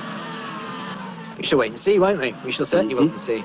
As Risto Capit continues his assault of his Croatian team. As you can see just how far Tula Carson's falling behind. And actually, Jason Muscat's starting to catch up. So there could yet be something for Jason Muscat to do this race, apart from there. David Francic and Risto Capit, though, I'm sure. What would you do in this sort of position? It's early season. You want your two drivers to be on an equal footing, but you also know that you're in with a chance of taking the team title this year. You know, do you hold ground? Do you say, go ahead and battle, just don't be stupid? Or can you really trust the two of them not to get into contact with each other? It's a very difficult dilemma for anyone to be in. It is difficult. I can see where you're coming from in terms of team orders. And it's hard to say about what happened last year as Beresford is looking on the back of Bracan, but not quite close enough to make a move, as Dennis Jordan actually is going up the inside of Tom Van der Voort. So Van der Voort, something's happened to him, and he's suddenly dropped back from 12th to 14th. So he's definitely made a mistake somewhere along the previous lap, and 2 positions down, so he's got all the work to do again. But just to go back to your point, James, I'm still not sure what happened last year, but Capit, of course, was in that title battle against his own teammate, Ruud Heespeak at Walk Racing. And whether sometimes he was told to hold station behind Heespeak or not, I don't know. I don't know what... I don't think they were ever... I think they were allowed to battle as Van der Voort, I think, is going to go back down on Dennis Jordan. I realise, never mind this... Yeah, it's a quick response there from Van der Voort, but worth covering as he heads back up to P13. Yeah, certainly got it done in a very unusual position as well, so part of the track, I should say. So a very good effort by Tom Van der Voort, and making up for whatever mistake he might have made. And now he can chase back down Paolini again. So, yes, Capit, of course, last year had a lot of battles with Heespeak on track. He was allowed to battle the entire season. Okay, that's good. And I can't think of a single time as Capit looks to the inside of Frančić. I can't think of a single time that Capit and Heespeak actually, came into an amount of contact that was a detriment to either of them in any race. So I guess you could say that Capit has proved to be worthy of being allowed to challenge his teammate. That's a very fair evaluation, and I would agree with it 100% actually. It's a fascinating subject to look at, team orders. Some people hate them, some people think they should be banned, some people think that they are necessary, and certainly as team managers ourselves, we know the whole quandary of, well, what would happen if this always Capit gets very loose there on the exit of turn 7? What would happen if two of our drivers were in this position and the team was in such a lofty position as well? Ultimately, sometimes you just got to let nature take its course and just put trust in your drivers that you sign them for exactly this purpose. If the two of them were to go into battle, they would stay safe. But not staying safe, actually, is Scott Beresford here. P9, look at Edgar Ruiz. He has been on an almighty charge throughout this race. The one mistake I can think of was clipping Riera around, for which that might be looked at by the DC. But you've got to give it to Edgar. He has had an astonishingly successful race. Yeah, he certainly has. I'm just looking at his quickest, fastest lap, and it's at least on par with the top 3. But I think quite a lot of people have got a similar lap as Beresford is now looking to the outside of Bracken. Bracken's got to defensive early, and in the end he didn't need to defend too much because Beresford couldn't even get alongside of Bracken. Perhaps Bracken's running a very low downforce setup, and the top speed is helping him out to keep ahead of Beresford at the moment. It looks that way, doesn't it? I would have thought that Beresford would have broken a little bit earlier there as well after seeing that the move wasn't on. Could at least take the optimal line through turns 1 and 2, but it hasn't seemed to have helped him too much as he's just not able to close up. And you do fear for him in this P9 at the moment. You do fear for Bracken in his P8 as well. It's lap 35 and 38. There's not long left, but Ruiz has been pretty incisive with his moves, and he's made them stick as well. Absolutely. He's got the job done. Had a bit of a scrap with Niels Brugman for a while, and perhaps could have lost out there, but kept his head about him and eventually made the move, and now he's looking at a potential 8th. And as I continue to reiterate, that could be important when it comes to the reverse grid results between race 1 and 2, whether it'll be 8th, 9th or 10th. It could be one of those, it could be none of those. It could be 7th yes. or 6th. Yes. But who knows what it'll be. But the higher up you are, at least the better chance you have of getting within the reverse grid, whether it's pole or not. Beresford closes again, but once, it's for the umpteenth time, Bracken. I remember specifically, Beresford battled with, I'm pretty sure it was Bracken in Australia, and he came on afterwards, after winning the race, and his major complaint throughout the entirety of race 1 was, I couldn't get past Bracken. I just couldn't do it. I couldn't get alongside him, and it took a mistake for me to get past him. And he finds himself in exactly the same position again. It seems to me that Bracken's just going for these race setups where he can both defend and attack successfully, and it's working. He's scoring points every round for Fox. Yeah, absolutely. And it's not like Bracken's defending like his life depends on it. He hasn't done anything dirty. he's been completely clean, and we've really only seen him move to the inside on that previous lap. I think that's the only time I've actually seen Bracan have to really defend down straight, and that just shows that he's got the car where he likes it, and it's paying off for him because he can get positions. As we're hearing yes, here comes Risto Kappa down the inside of Francic, and it does look to me as if Francic didn't really fight that one too much. And after a strong defence and a strong race so far, David Francic concedes the podium to his teammate. Yeah, that was another inside move into turn one. Francic definitely didn't defend. He stuck to the racing line as Van der Voort is on the inside of Paolini into turn one as well. And under braking, Van der Voort gets the move done, gets onto the apex of turn one, through turn two as well. Very nice and clean. And already right onto the Brugman. Yeah, right into the back of Niels Brugman. And Brugman's looking really loose here. Definitely struggling. Tom Van der Voort can have a look into turn four. He has to think about it. Just has to slot back in. But Brugman definitely looking like he's struggling right now. Was he one of the first ones to pit as well? I think he was. Yes, with Paolini, wasn't he? With They Paolini. on the same lap, yeah. Which could suggest why Tom Van der Voort here is all of a sudden having big success. Yes, because Van der Voort came in with the leaders. I believe it was Lars Brugman that he pitted with, so it was the other Brugman, and that was about 3 laps later, I believe. Yeah. And so this could be what I feared for those drivers pitted before the halfway mark. Now they're starting to feel the effects. It is actually the final lap of the race, though. Sven de Vries has just moved on to it. Lars Brugman's closed the gap to 2.6 seconds, but you imagine that's purely because de Vries is cruising now. He's got so much of a strong gap that he doesn't need to push at this stage of the race. Jason Muscat's closing on Right Tulicus as well for P5 and P6. We'll see whether anything comes of that towards the end of this lap. Here comes Scott Beresford now on Maurice Bracan. This is the closest that Beresford has been all race long. He breaks later, as does Bracan. Tries around the outside. Bracan holds on. Good defending from the German driver as Van der Voort eases past Niels Brugman. He takes P11. Yeah, Beresford was on the wrong side of Bracan because Bracan defended that corner perfectly, staying on the inside of the track, and had the racing line through turn one and turn two, and that's really where Beresford lost out.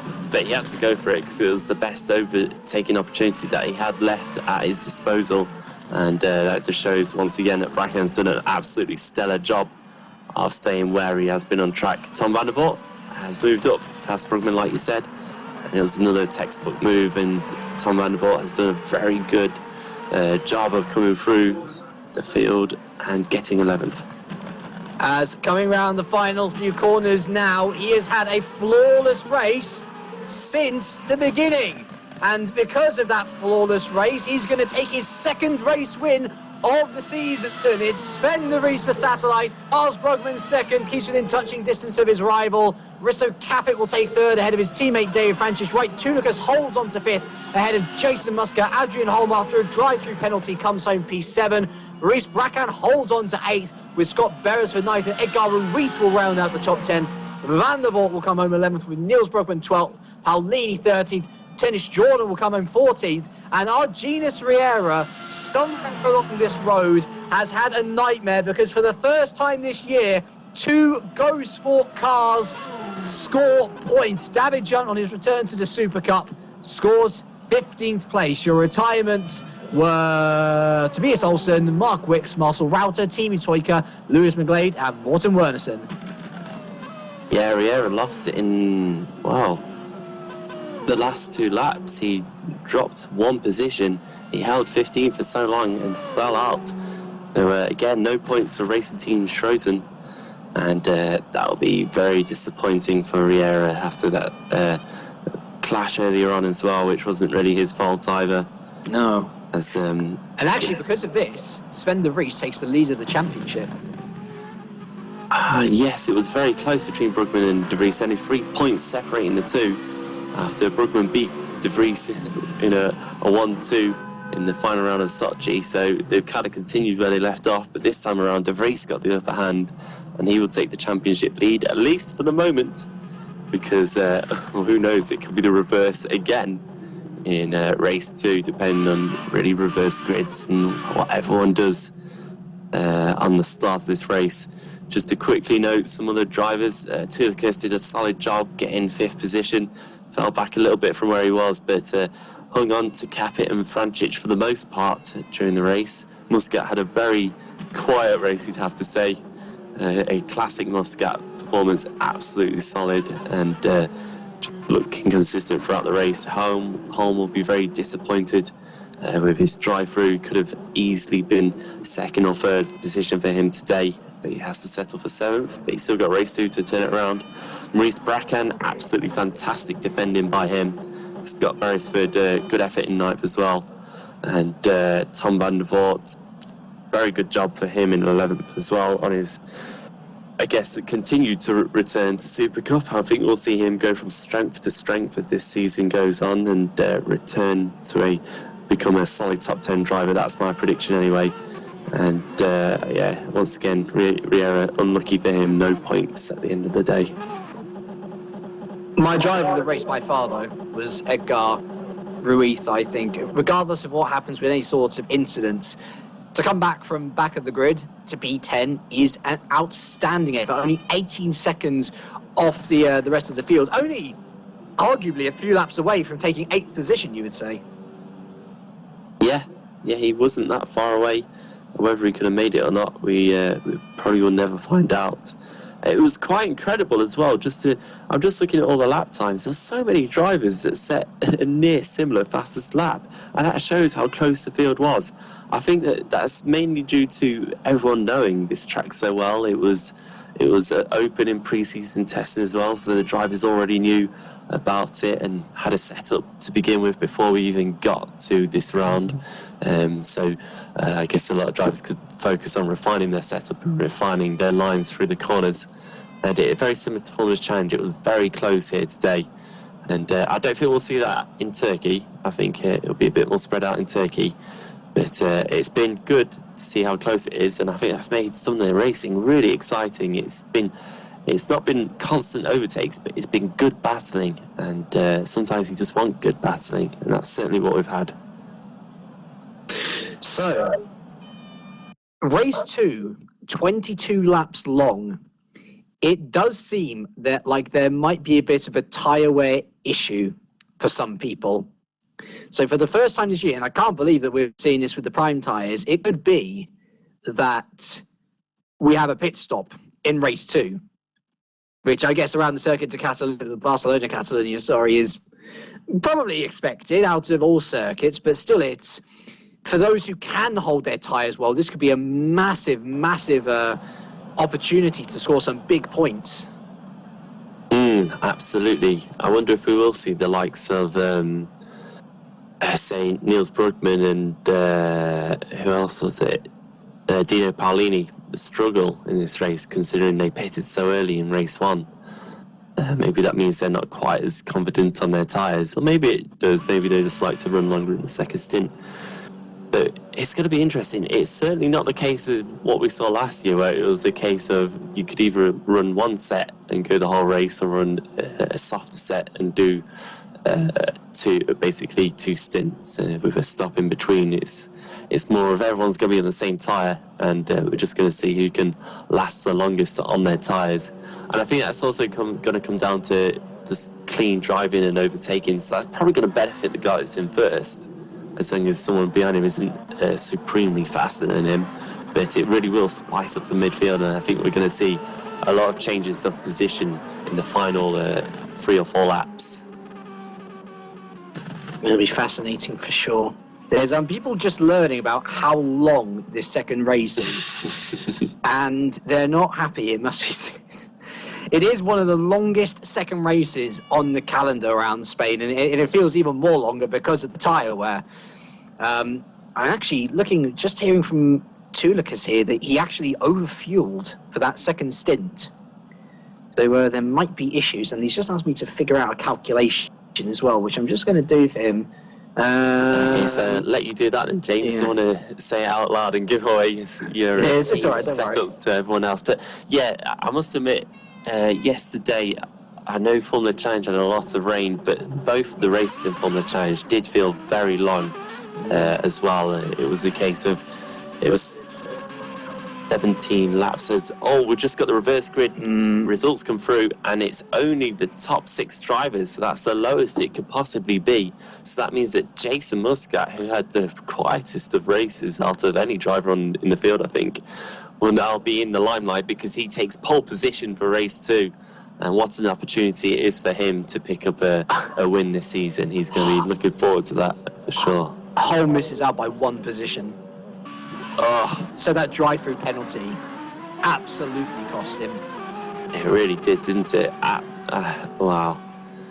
That is not what he wants to see. And but he's still got a chance though, because he can make some moves early on in the race. That's really where people are going to have to make the moves, is in the first lap. That's why I think we could see a bit of desperation by some drivers.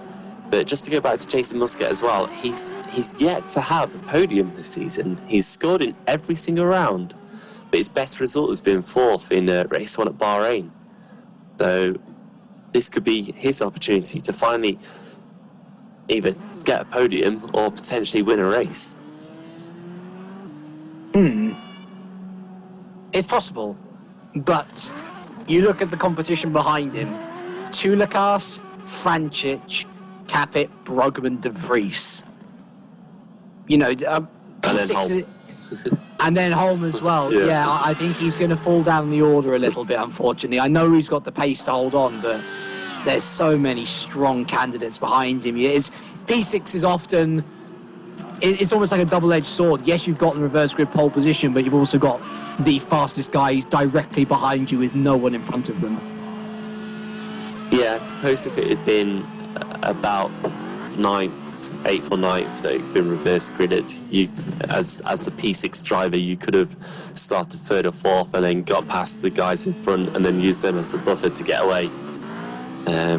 Which I know didn't happen in Australia, but we saw that Scott Beresford had a buffer behind him and it allowed him to gap himself to the rest of the field, and really that was it then, because he kept the consistency up and just kept that gap. He was able to win the race, and that's the key, is that Jason Muscat could stay in front of some of the guys behind him, but if they get within DRS range, that's where it's going to be really difficult down this very long pit straight to be able to stay ahead. So I can see your point, James, but it's certainly not out of the question that he could win this race if he has a good start. Yeah, for sure. And of course, we've got to remember the tyre wear situation. How many people can actually make it to the end? Is Jason one of those candidates? Because he was certainly looking like the strongest. He didn't look slow at the end of the race, did he? He was onto the back of Tulikas, but maybe that was because he was saving his tyres and because he didn't have anyone to race effectively. He was just driving around. I don't know. I do feel that you damage the tyres a lot more when you're sat behind someone else, and perhaps that's where being the leader might help him. But then again, if he isn't the leader, then that's where he might struggle. So it's really, again, another leap into the unknown here, considering how long this race 2 is. It's going to be a very long end, or a very late end to the evening for everyone. But that's great, because that means we get more racing time, so more action out on the track. Of course. Another variable to remember is that rubber is always saved from the end of race 1 through practice as well. So, with more rubber on track, that technically could mean less tyre wear because the tyres aren't slipping as much. So maybe those who were thinking, I might have to save for this race, could find themselves with an abundance more tyre wear. Or with an abundance less tyre wear, I should say, rather. That's a good point. Just to clarify something for me, because I've forgotten again. Was there refueling allowed in race 1? Yes. So also to add to that then, some drivers will be running a slightly higher fuel load than perhaps what they would typically run as well. So that could play a slight part in the proceedings, having to run just a bit heavier at the start of the race also. Very, very good point. Very good point. They're talking about the Champions League, never mind. Stay here and oh no. Oh man. He's always a troll, isn't he? Never mind. So, Muscat, We're missing Router, yeah, still. He hasn't come back. He hasn't, whenever he's retired in race 1. So, Muscat, Kulikas, Francic. Everyone's more interested in the Champions League results now. I'm sorry, It's like, I've done the same thing. I've done the same thing. I'm looking at the other game as well. Unbelievable scoreline. I won't say anything, but quite unbelievable. Never mind. But anyway, let's focus on what's going on here with race 2 anyway. So, Muscat, Tulikas, Francic, Capit, Brugman of the Lars Brugman and Sven de Vries. Will we see our race 2 winner out of those 6? Yes, yeah. I think absolutely. I actually think, looking at it now, I think Lars Brugman is going to win once again today, and that's mainly down to the fact that his car looks so well set up for the race. We saw how he carved his way through the field in race 1, and only wasn't able to catch Sven de Vries because Sven de Vries is so strong. But I think Sven de Vries might struggle more in traffic as he has a bit more historically in race 2. So Lars Brugman is going to be my driver for the win in race 2 today. I'm going to go for Risto Capit. And my reason for that is his tyre wear. He was the last one into the pits, and I know that strategy ended up being pretty doo-doo, but he's got the pace and the ability to stay out for longer. But anyway, let's go through your grid in total then. So it's Jason Muscat on pole position from Tulikas, Francic, Capit, Brugman, de Vries. They are your top 6 from last race. Then we have Holmes 7th, Rakan 8th, Beresford 9th, and Ruiz rounding out the top 10. What can he do from a much better starting position? Could be a threat for the podium actually. Van der Voort 11th with Brugman 12th, Paulini 13th, Jordan 14th, Yuntin 15th with Riera 16th, Neiman 17th with Camilleri 18th, Milan 19th, and rounding out the top 20 is Mark Fuller. And then Menno Klont in 21st, Lewis Olsen in 22nd, Mark Wicks in 23rd, Lewis McGlade in 24th, and Morten Wernerson in 25th. That means we're missing 3 drivers overall. We're missing Toika and Router as well. They have both decided to not return for race 2. Yeah, neither had an ideal race 1. Sometimes it makes sense to call it a day. Yeah, I hate quitting, but if there's some external circumstance, then it's understandable. Something tells me Toika didn't quit because of some technical circumstance. I think Router definitely, though, because we've seen the Router's had consistent internet issues for a good half a year in Supercup of 2015 anyway. Yeah, and that's so frustrating as well when you know that you've got the talent to drive, but you just get held back by something like that. But maybe you can get it sorted out for the future. We can hope. And we can hope that we'll have an excellent race 2 as well. It should be fascinating seeing how the different cars deal with their tyre wear. It'll be fascinating to see if anybody actually has to pit. And so I saw De Vries there having a bit of issues there. Same. Getting to his grid box with Capit. I think you forgot where he was starting. He's there now, though. And we're just waiting for everyone to slot into their grid positions as Jason Muscat looks up to the light. Will he be able to finish on the podium? Will we see a surprise sprung by another? We have 4, we have 5, and we're about to find out as we are racing here for the second time at Barcelona, and it's a decent start actually from Muscat, very well away off the line. Tulikas again with a slow start and under immediate pressure from David Francic into turn 2. He's overtaken by a Street Fighter last race, and he was overtaken by a Street Fighter again this race. Francic through to P2. Tulikas down to P3, although he's got Capit all over the back of him.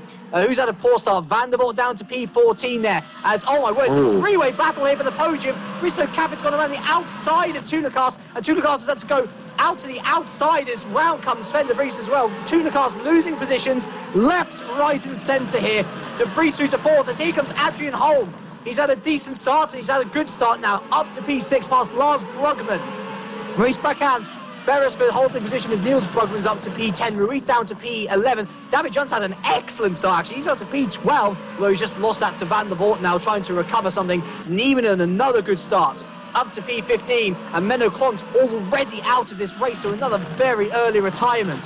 Heading round the Kikes though, Muscat's opened up a 1.5 second gap. David Francis now ahead of Capit, and it looks like he's holding him up to me. I'm not too sure of that though. Everyone else trying to just get round this, very scrappy in the midfield.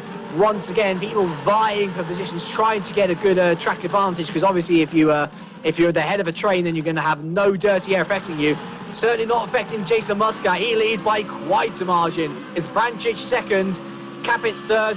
Then we've got De Vries, Tulikas, Holm, Brugman, Bracan, Brugman, Niels past Beresford now, and Beresford himself rounds out the top 10. Yeah, it's Vrancic and Capit battling into turn one, and Capit takes that position. So he is in second position now, and he's going to go and... Niels, as there's been plenty of positions. Holmes past Tulikas, and oh, wow, look at Brugman. Oh, contact between Brugman and Tulikas. How on earth Brugman held that, I do not know of. That was a little bit naughty from Tulikas, turned in far too much on Brugman. And, well, Niels has gained so many positions. He overtook Beresford in turn 15, overtook Bracan in turn 1. He's overtaken Lars Brugman now as well. He's gained 3 positions, this lap alone. Yeah, that was nearly a disaster for Lars Brugman. It somehow kept it pointing in the right direction. But yes, he's lost a couple of positions, but he's still in 8th, and he can track these guys down again. But for Muscat, this is the perfect start, because not only is he leading, but he's also got Capit and Vrancic, which arguably they're only a little bit quicker than him. At least they were in race 1. So they're really not the main threat. The threat is going to come from the likes of De Vries, Holm, and Lars Brugman, who's fallen further back. So potentially this could be Muscat's time to pull away and take his first win of the season. It's looking very good, isn't it? As we've had further retirements, Wicks out, Fuller out as well, both DNFs, which suggests connectivity issue. It'd be a shame for those two. But looking really nice for Muscat, isn't it? A 2.2 second gap, helped by the fact that Vrancic is harbouring the back of his teammate here. He's really on the back of him. De Vries in close pursuit, Holm as well catching up, and then you got Tulikas and the 2 Brugmans there fighting out for 6th, 7th and 8th, Bracan in close pursuit, and Beresford really just about hanging on to this top 10 position. Ruiz in 11th, very close, as is Tom van der Voort. Yeah, I'm just looking at what happened, with Mark Fuller and Mark Wicks, and, well, it's absolutely stupid, to be honest with you. Really? It's the most ridiculous thing I've ever seen. Basically, Fuller spun it coming out of turn 1 and was sat in the middle of turn 2 off the racing line, and he reverses onto the racing line, and Mark Wicks just goes into the side of him. Nowhere that Mark Wicks could have gone. I tell you what, you know it's bad when you say something stupid. For sure, you know it's bad. I'm probably going to get done for that now, Hans. No, don't you dare take anything up with Sam Jones, because he's one of the most unbiased people on this planet, let me tell you that now. Anyway, looking at Sven de Vries, he's in P4, he's starting to catch on to these Street Fighter guys. I'm not sure that Jason Muscat's gotten away with it just yet. The meddling kids behind him could still shake up, and de Vries is looking the fastest of the 3 of those now surrounding the podium. And if he was to get past the 2 Street Fighter boys, then he could well be on to challenge for a second race win. And look at that, already onto the back of Vrancic. When he go for a move into turn 1, he's going to go for he's having a peek, but he's not decided to go for it just yet. No, once again, it looks like it's a little bit line astern, as I saw someone get loose. I think that was Sven de Vries, just getting on the curb a little bit too much going through turn 3, and he's actually lost a bit of ground as Holm is all over the back of him going through turn 4, but de Vries has regrouped and regained his composure and carries on, but certainly just perhaps a lapse of concentration there by de Vries. Perhaps. We'll have to see whether he can recoup, because they are still pretty close. Looking at that gap between Muscat and Capit as well, it's not coming down, but it's not going up either. So it seems that Muscat's pulled out this gap and is now holding station. But he's unable to pull away. But telling you what, pulling away, Bristol Capit seems to have pulled away from Vrancic, and now has actually started to gain on Muscat. So with Vrancic leaving his teammate alone, maybe there is a chance for the 2 Street Fighters to try and take a win as well for themselves.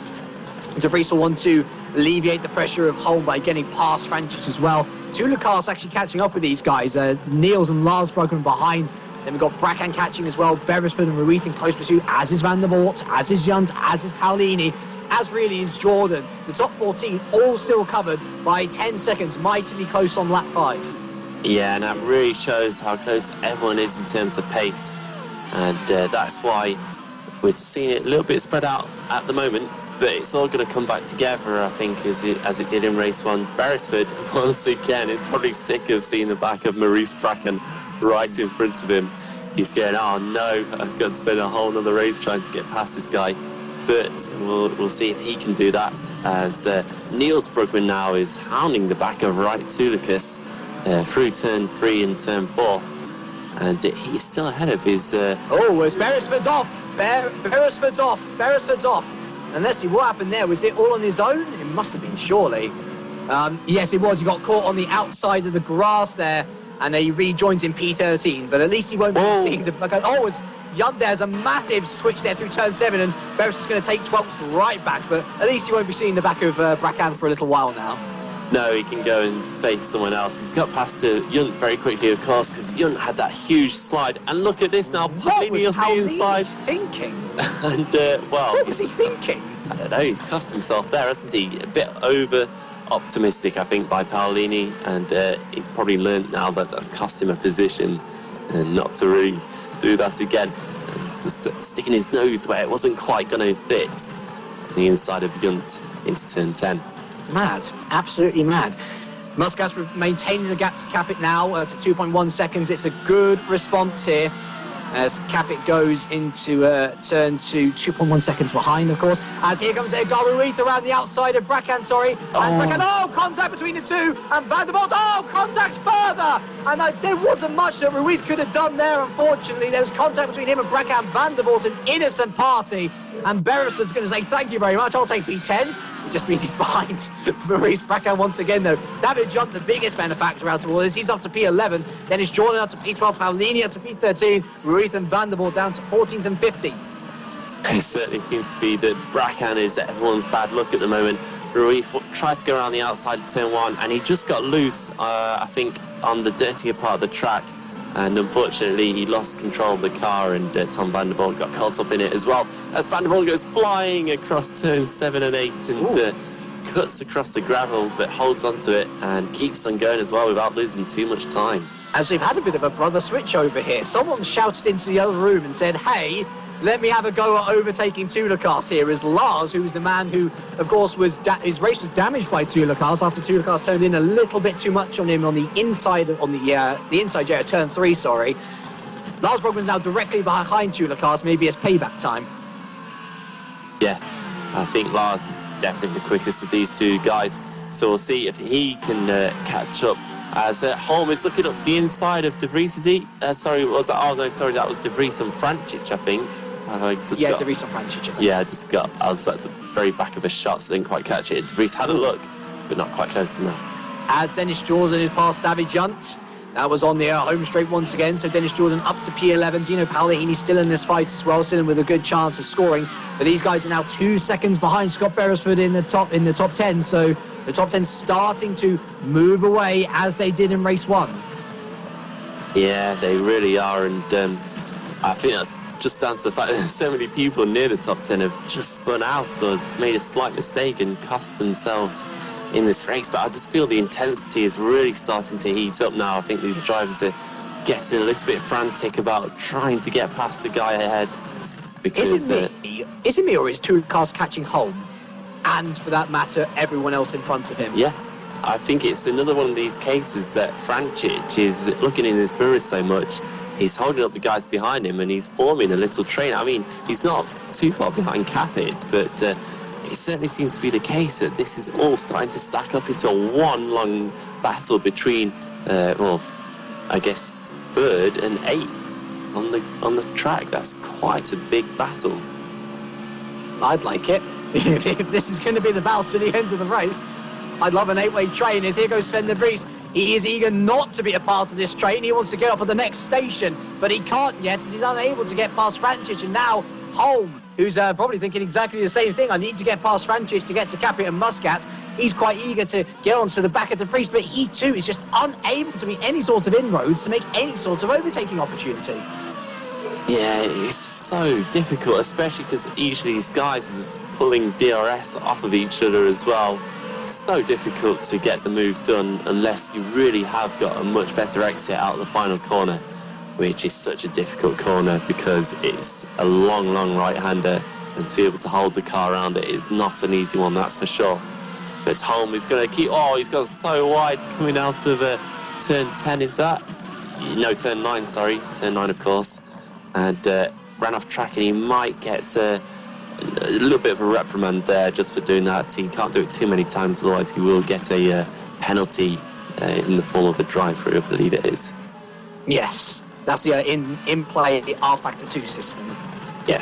Which is generally a very good system as well. But it does look that little mistake has now further helped reel Tula Carson, Lars Brugman into the fight. Looks like Niels Brugman's really fallen off a bit, and he was one of the guys whose tyres seemed to go off the most. We saw Lars's tyres go off in Russia as well, so maybe the two Brugman brothers looking to conserve a bit rather than go all out at this early stage of the race. The contact between Tula Carson and Brugman wouldn't have helped either, that is for sure. Any sort of spin where you lock your wheels is going to cause a flat spot, it's going to cause issue, it's going to cause compounding tyre wear, and that is the one thing that you don't want. But one thing which is something which someone definitely wants is this gap between Jason Muscat and Risto Capit remaining at 2.1 seconds. Jason is doing a phenomenal job here controlling this race. Yeah, just... It's so similar to Scott Beresford's race in Australia right now. He's not pulling away, but he's maintaining the gap, and that's the key thing. It looks easy, but it's not, because Jason Muscat is being so... Oh, Vanderbilt's actually gone off the track, hasn't he? Yeah, notice that he's gone completely out the points down to P19, and it looks like it was a mistake all on his own as well. Yeah, he just got caught on the outside of the grass, and down to P19 he goes. Probably been a bit ragged after, well, feeling a bit hard done by earlier on, being caught up in an incident that wasn't his fault, and that has cost him a little bit now. But the guys ahead aren't too far away. Ari Neiman has got a train of cars right behind him, another 4-car train that I think Tom Vanderbilt will be adding himself to in a second, so that's going to be another one to watch. Good battle for the final point position, isn't it? As here comes Lars Brugman, on right Tula Carson. Is the time now? Well, it is. And it looked pretty easy as well. So Lars back through to P6 and Tula Carson down to P7.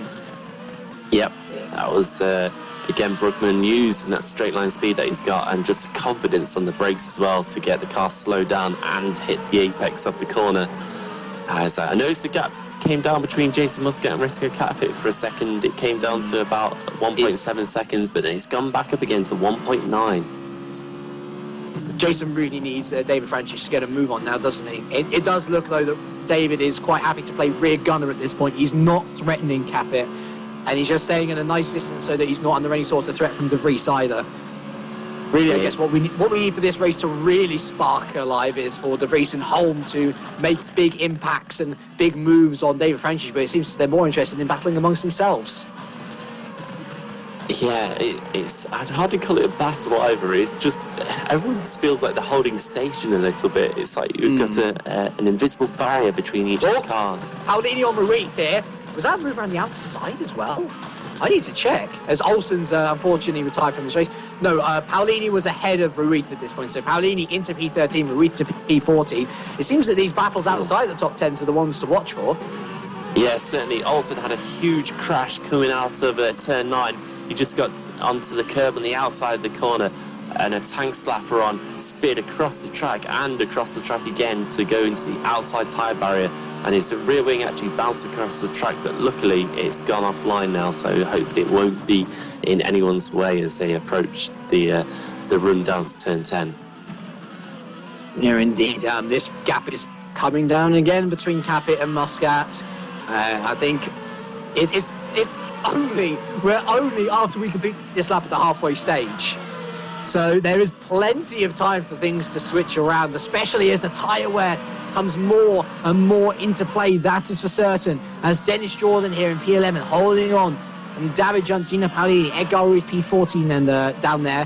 Ari Neiman still there in P15 on Gina Striera 16, Boya Milan P17. To remind you, we've had 4 retirements so far, Claude Fuller and Olsen. It's all status quo at the moment, but Capit, he's bringing the gap down again as, oh dear, I had a massive lag spike there. My apologies, massive lag spike for me. But yeah, Risto Capit's bringing this gap down further and further now. It's almost like the tyre saving stage is done. Now he can go all out. Yep, can still hear you, James, so it's all okay. But yeah, Cabot is definitely getting closer to Muscat, and Francic is on his tail as well, just remaining in DRS phase. He's actually getting really, really close down the main straight. But I don't think he'll make a move just yet. I think they both can see that they could potentially catch Jason Muscat, and Street Fighter would love to get a 1-2 here. Sven de Vries follows them through as well. All status quo, but I think it's probably going to start getting very tasty as these laps run down and drivers start to struggle on their tyres as well. David Jump was getting pretty close to Dennis Jordan as well, and Dino Paolini, ever present, and watch out for Edgar Ruiz as well in this battle as well. Remember, recovering from a spin after contact with Rakan.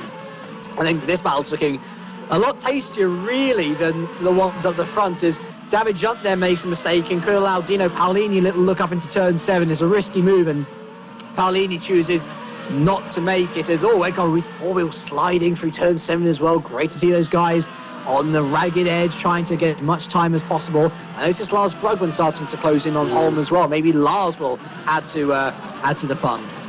And Tom Van der Volt's gone off track once again. He's gone off on the outside of turn 8 and hit the wall without too much apparent damage, but that's put him down in 20th and pretty much out of any points paying positions for today. You know what we need? Rain. It certainly made things interesting yesterday, that's for sure, as Holm is now on the back of Sven de Vries for 4th position, looking to the outside in turn 1, but de Vries will just hold his line. Slight contact between the two, but nothing really to shout about, and de Vries holds onto the position once again, and this is really allowing Cabot and Francic just to edge out ahead of these two a little bit.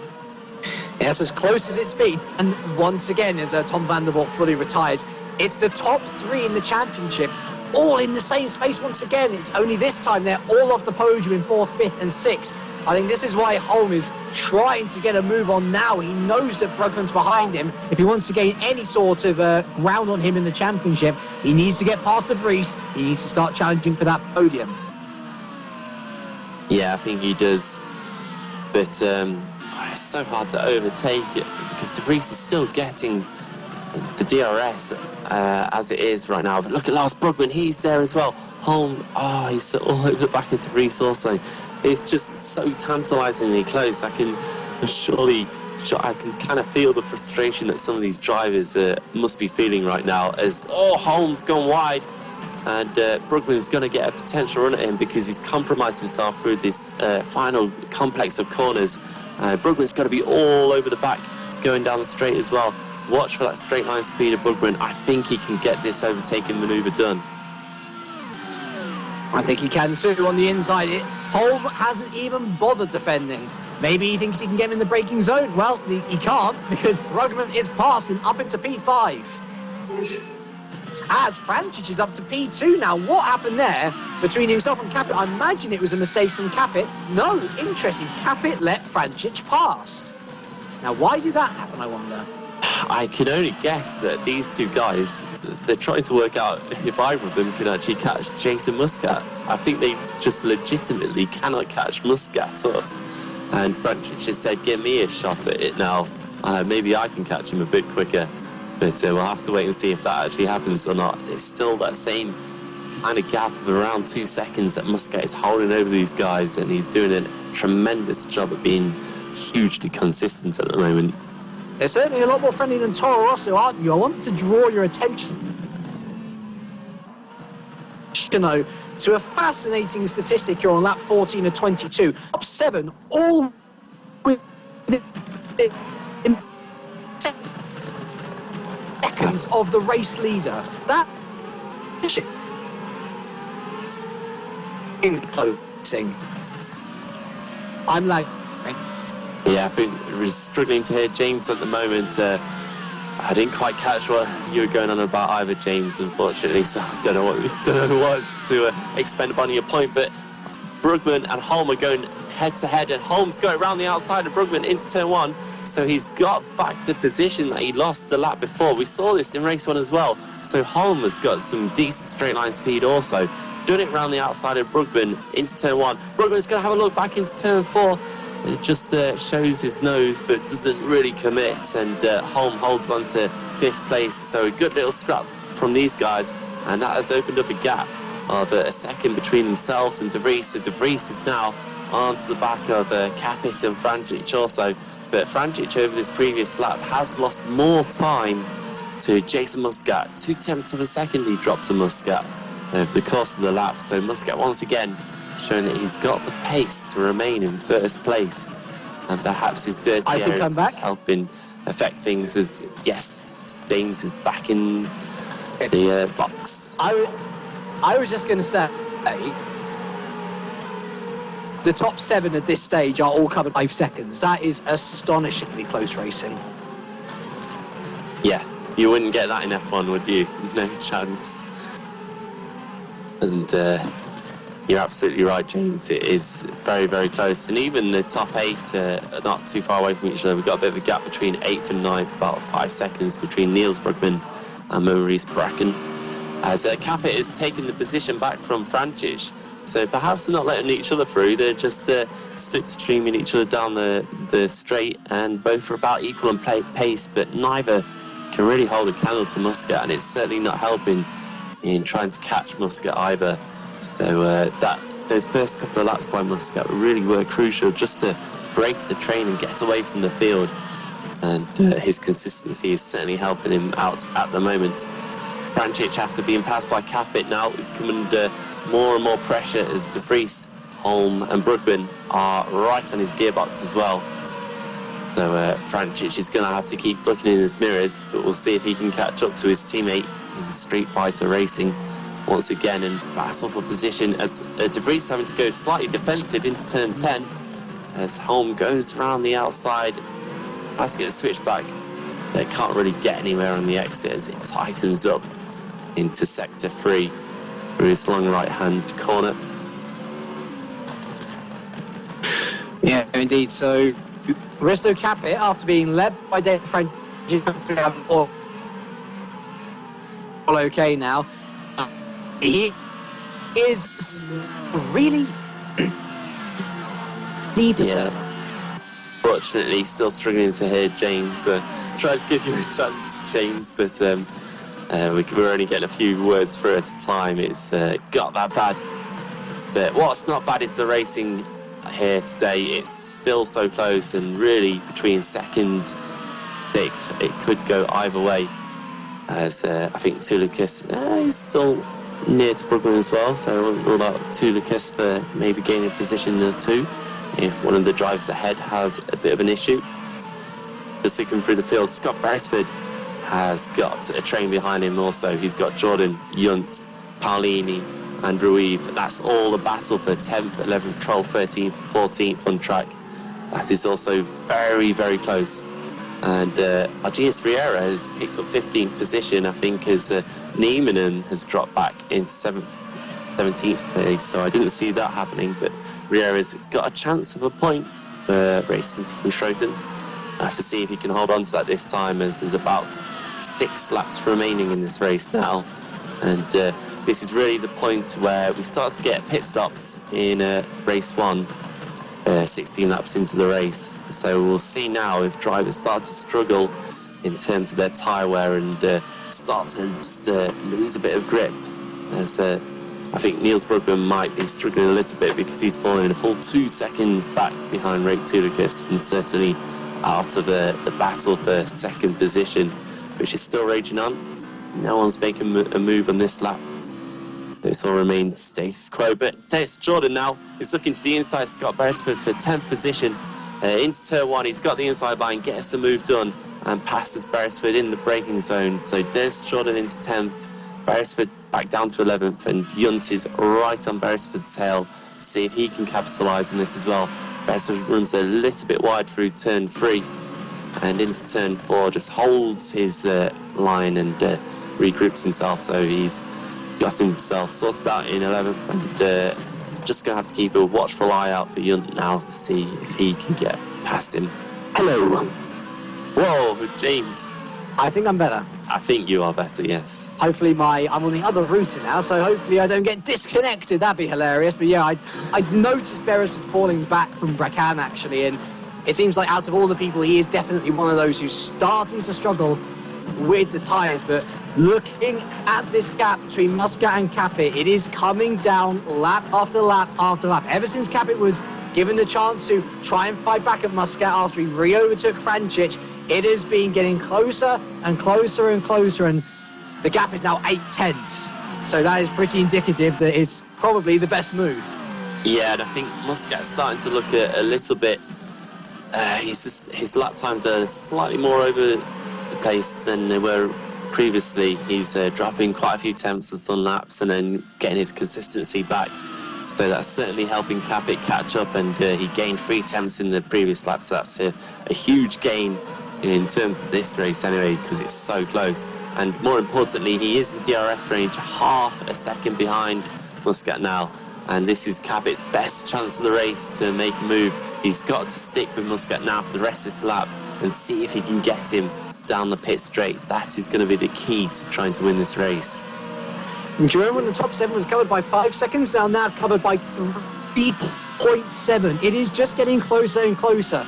I also noticed that Beresford actually getting back past through on Jordan into turn 1.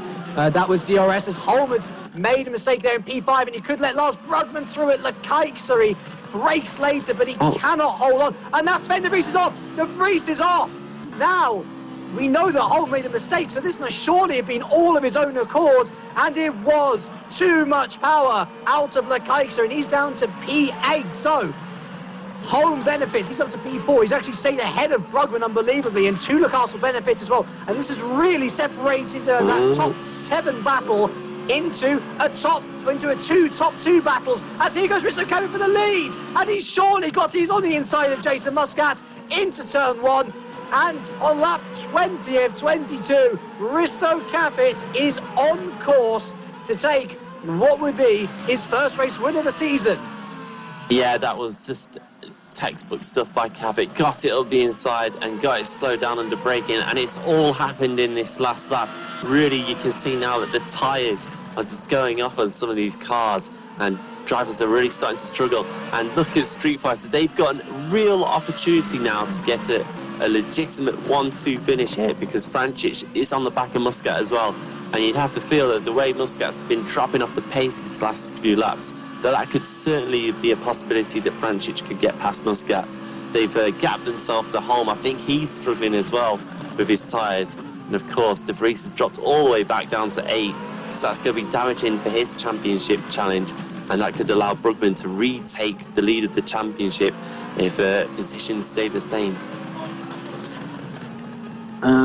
Apparently, Holm and Brugman made contact as De Vries went off. I did see Brugman going for an overtaking move. I'm not sure that too much damage would have been had there, but you've got to give your plaudits to Jason Muscat. He has held on for so long.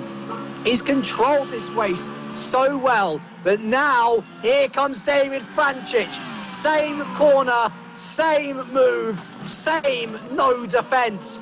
It's a Street Fighter 1-2. That was very, very good by Francic. Just held it through the final sector as Holm is really defending hard now, because Brugman's all over the back of him through turn 3. He has to take such a defensive line coming out of turn 2. And I think it's only a matter of time before Brugman is surely going to get past Holm. And that will be really key. But look how much they've fallen back from Muscat. I think there's no chance of Brugman being able to take the win, certainly, and potentially not even a podium. He's fallen that far behind, being stuck behind Holm, and that is crucial for Brugman. He has to get back past Holm as soon as he can. They've got to be careful about how they go about their business as well, because Tullacastle is literally there to pick up any pieces that might fall off their wagons. I think Tullacastle has learned from the first race, hasn't he? He's looked after his tyres much better, and you can see now that he's looking much more confident at the end of this race, and he's certainly not falling back. He's looking forwards, and rightly so he should be. So we are heading then onto the final lap of this race with Capit and Francic. I think if Francic can close to Capit, there will be a final fight to the end, but we'll have to wait and see. There's a second between the two of them, actually, so Francic is going to get the slipstream, but he's not going to be close enough to make any sort of a move on his teammate. You can see how close he gets. So look at that, right with Risto Capit, who might very well have a race until the end, as Tudor-Cast, Brugman, Holm all going in the same places as well. It's pretty much status quo throughout the rest of the field now, so let's just focus on this battle up the top then. Capit versus Francic, a shootout to the finish. Either would be a brand new winner for the Supercup 2016 season. Don't forget Jason Muscat. He is there or thereabouts, but obviously falling further back as Holm under massive pressure from Lars Brugman now, heading down towards turn 7 and 8. I would imagine Brugman might have a little look up to the Lekaikse hairpin to see whether he can't catch Holm off guard. We're going down to the Lekaikse hairpin now with Capit and Francic, and even though Francic has the slipstream and the DRS, he's not going to be able to make anything happen here, and the same with Holm, Brugman and Tudor-Cast as well. Nothing going on there. Everyone else, of course, status quo as we head around the final few corners here. Capit still heading to Europe car, and I think it's pretty much done and dusted now. What about Holm and Brugman? It's pretty much status quo there as well. So it was a well-managed race by Jason Muscat, but ultimately the tyres won out, and Risto Capit will take his first win of the season. It's a Street Fighter 1-2 with David Francic second. Jason Muscat does get a podium, and well-deserved as well. Adrian Holm fourth. Lars Brugman will take fifth with Roy Tudor 6, Niels Brugman P7, with Sven de Vries a disappointing P8. That's the first time he's finished outside of the top 4 this season. Maurice Brackham will come in P9 ahead of Scott Berreson in P10. Dennis Jordan P11 with David Jump P12, Dino Paolini P13, Ruiz a very disappointing 14th, and actually he's just holding on ahead of our Genius Riera, who does score another point for Racing Team Stroten. Your retirements from this race were Keith Camilleri, Tom van der Voort, Tobias Olsen, Mark Fuller, Mark Wicks and Menno Klont. Wow, what a race, and it all came to life in those final 5 laps. That was absolutely fantastic stuff. 1 minute we were talking about how Jason Muscat was doing so well to keep the gap between himself and the rest of the field, and the next minute, what do you know, Capit's made a move up the inside, Francic gets past the lap later, and Street Fighter are going to be so happy about this. 1-2, that's an absolutely incredible result for this team. Have they only had one win in the past? I believe they have. Street Fighter, yep, Dawei Tapper last year, and that was because the race got cut in half. Yeah, and now they've taken a completely legitimate win, and a completely legitimate 1-2. Their drivers just drove so well, and they really are showing that they are a real threat for this team's championship. They were second before today, and this 1-2 is only going to strengthen their position in the championship as well. And to me, they just feel like Wouters, what they were like last season. They had 2 very closely matched drivers. That one of them, of course, was Francic himself, that constantly scored points. No. I think Muscat wasn't bargaining, but Muscat's joking. Why was the race not 18 laps? Because that was obviously when his tyres went off. So, well, there we are. It's no. I'm saying now we're covering over the little post-race chat. And everything in good spirits, which is lovely to see. So, let's go over these driver standings as well, though. Sven de Vries got 25 points, and Lars Brugman got 20. And so Sven de Vries took the lead of the championship by 2 points overall. Oh no, was it 3? I think I'm being very... No, it was 2 points. Never mind. It was 3 points at the beginning of this event. Lars Brugman outscored Sven de Vries by 3 points. So Lars Brugman, out of Spain, is still in the lead of the championship, but by 1 point. So super close. It is showing how close it is, and Holm dropped a bit really to Brugman this round. Capit gained.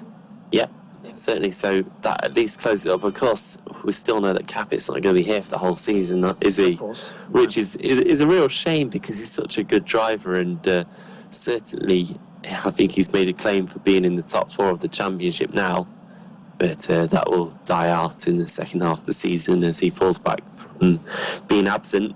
But that's still good for him, and it shows probably at the moment that Brugman and De Vries are in a one league, and then Holm and Capit are in a second league. But that could all come together, and all it takes is one bad round for De Vries and Brugman to really close it back up once again. So it's certainly not over just yet in the championship. It's a very long way to go. We've got a longer season this year as well. 100%. So let's drag some of the drivers in here. We've got plenty of lovely interviews to get on with. So let us start. Sound resume. Race 1 winner, Mr. Sven De Vries. So Sven, you took lead at the first corner, an excellent start, and then just such a controlling race through to the end to take your second race win of the season. Probably one of your best events I've seen from you in a long time. Yeah, most certainly. I think it was one of my better races, albeit one of the more boring races. I like fighting and battling with other people a lot more, but still, very pleased to take the win in the end. For me, the key was to make sure I got a move on the home in turn 1. I did a practice start, so I knew exactly where I could brake into turn 1.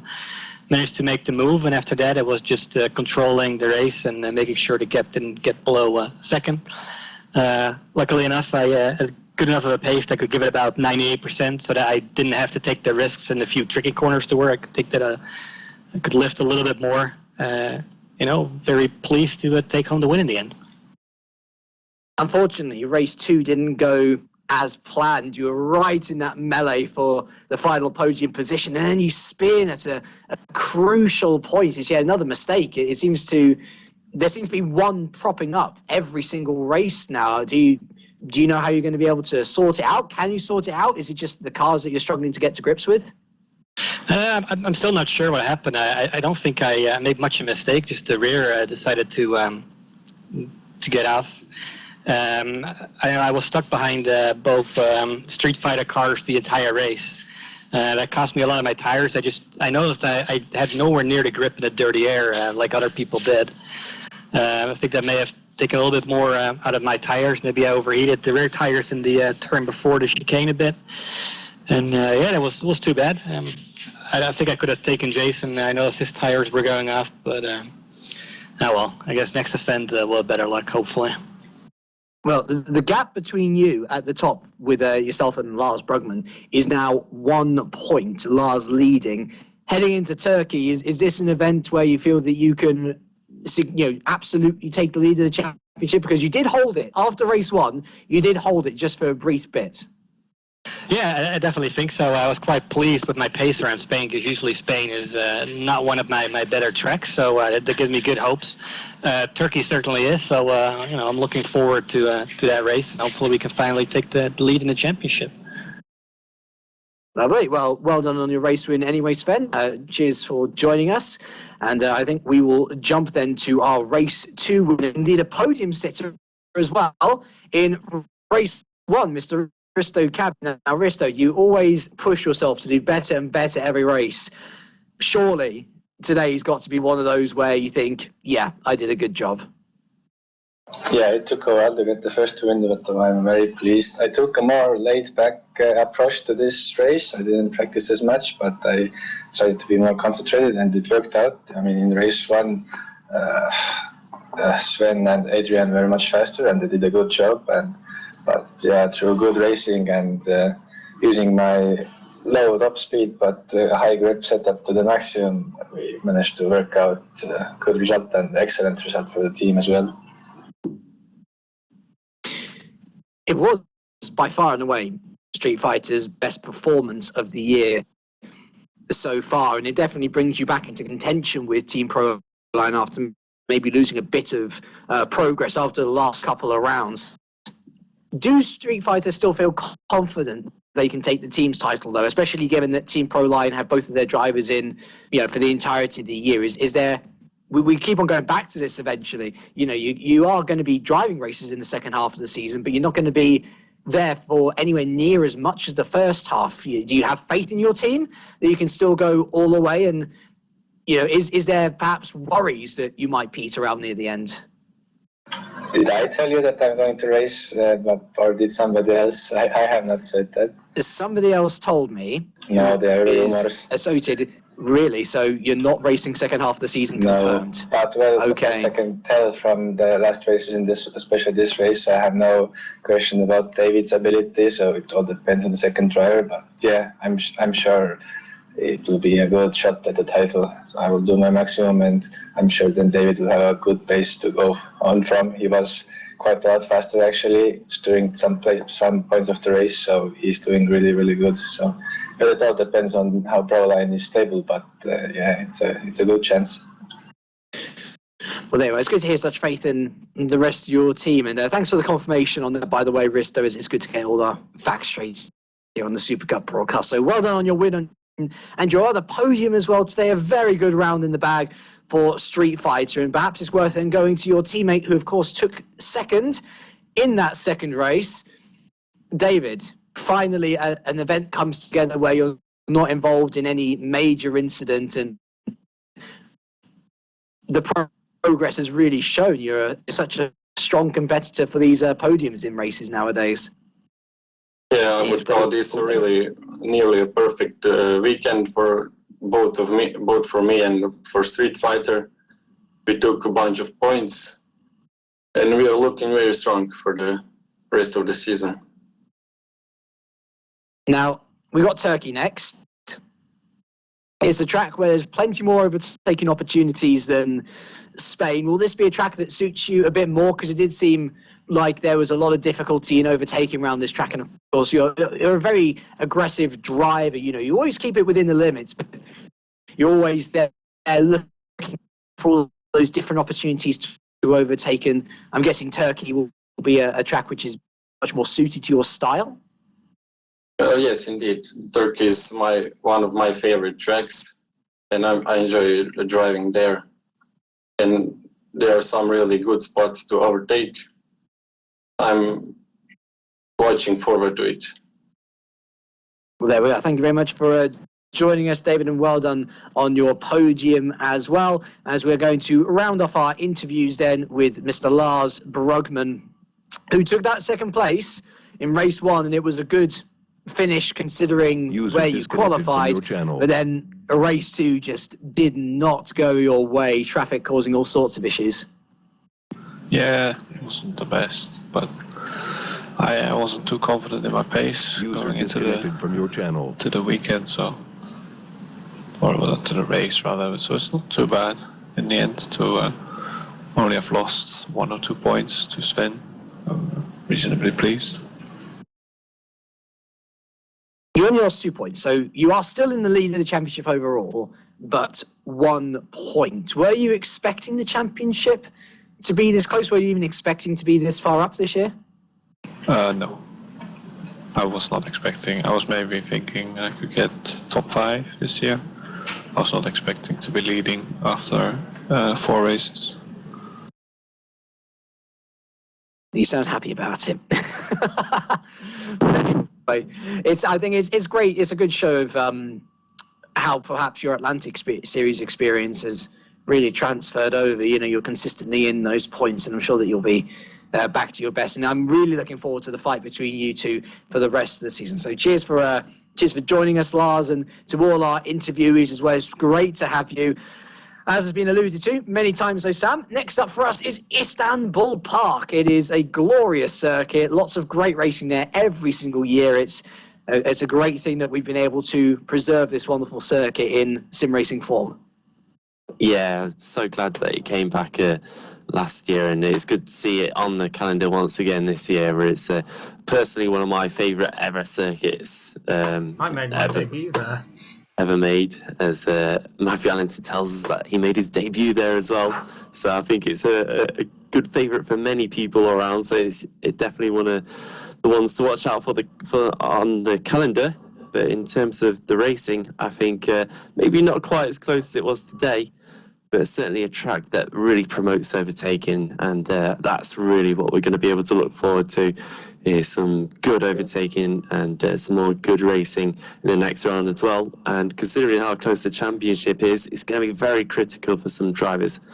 So it's going to be one to watch out for, and certainly a nail biter. And the race after that is going to be even more interesting as well. So a good few weeks coming up in GPVWC that you were sticking around for. Indeed, in fact, you should probably stick around for tomorrow. Hopefully, fingers crossed, we'll have a Super League broadcast for you. The Spanish Grand Prix should be a wild, wild ride, hopefully. And next week, I want to make an amendment to what I said. We do not have World Sports Series next Wednesday. It's actually taking a month's break off. So no World Sports Series next Wednesday, but next Tuesday we do have the return of the Vintage Series, and that's heading to Monaco. So that alone should probably be reason enough to watch it. And then in 2 weeks' time, of course, we are back with the career ladder. Do we really have World GT next Thursday? Well. We have World GT next Thursday, apparently. And where are we going, Mr. Allington?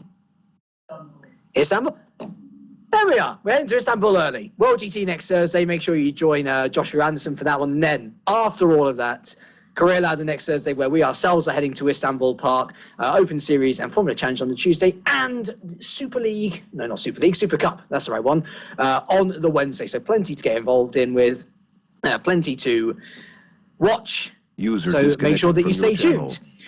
I'd just like to take these final few moments to thank you all for watching, to thank our standing cameraman, Mr. Allington, to thank my co-commentator, as usual, Mr. Sam Jones. I've been James Kirk, and from all of us here, it's a very warm goodbye.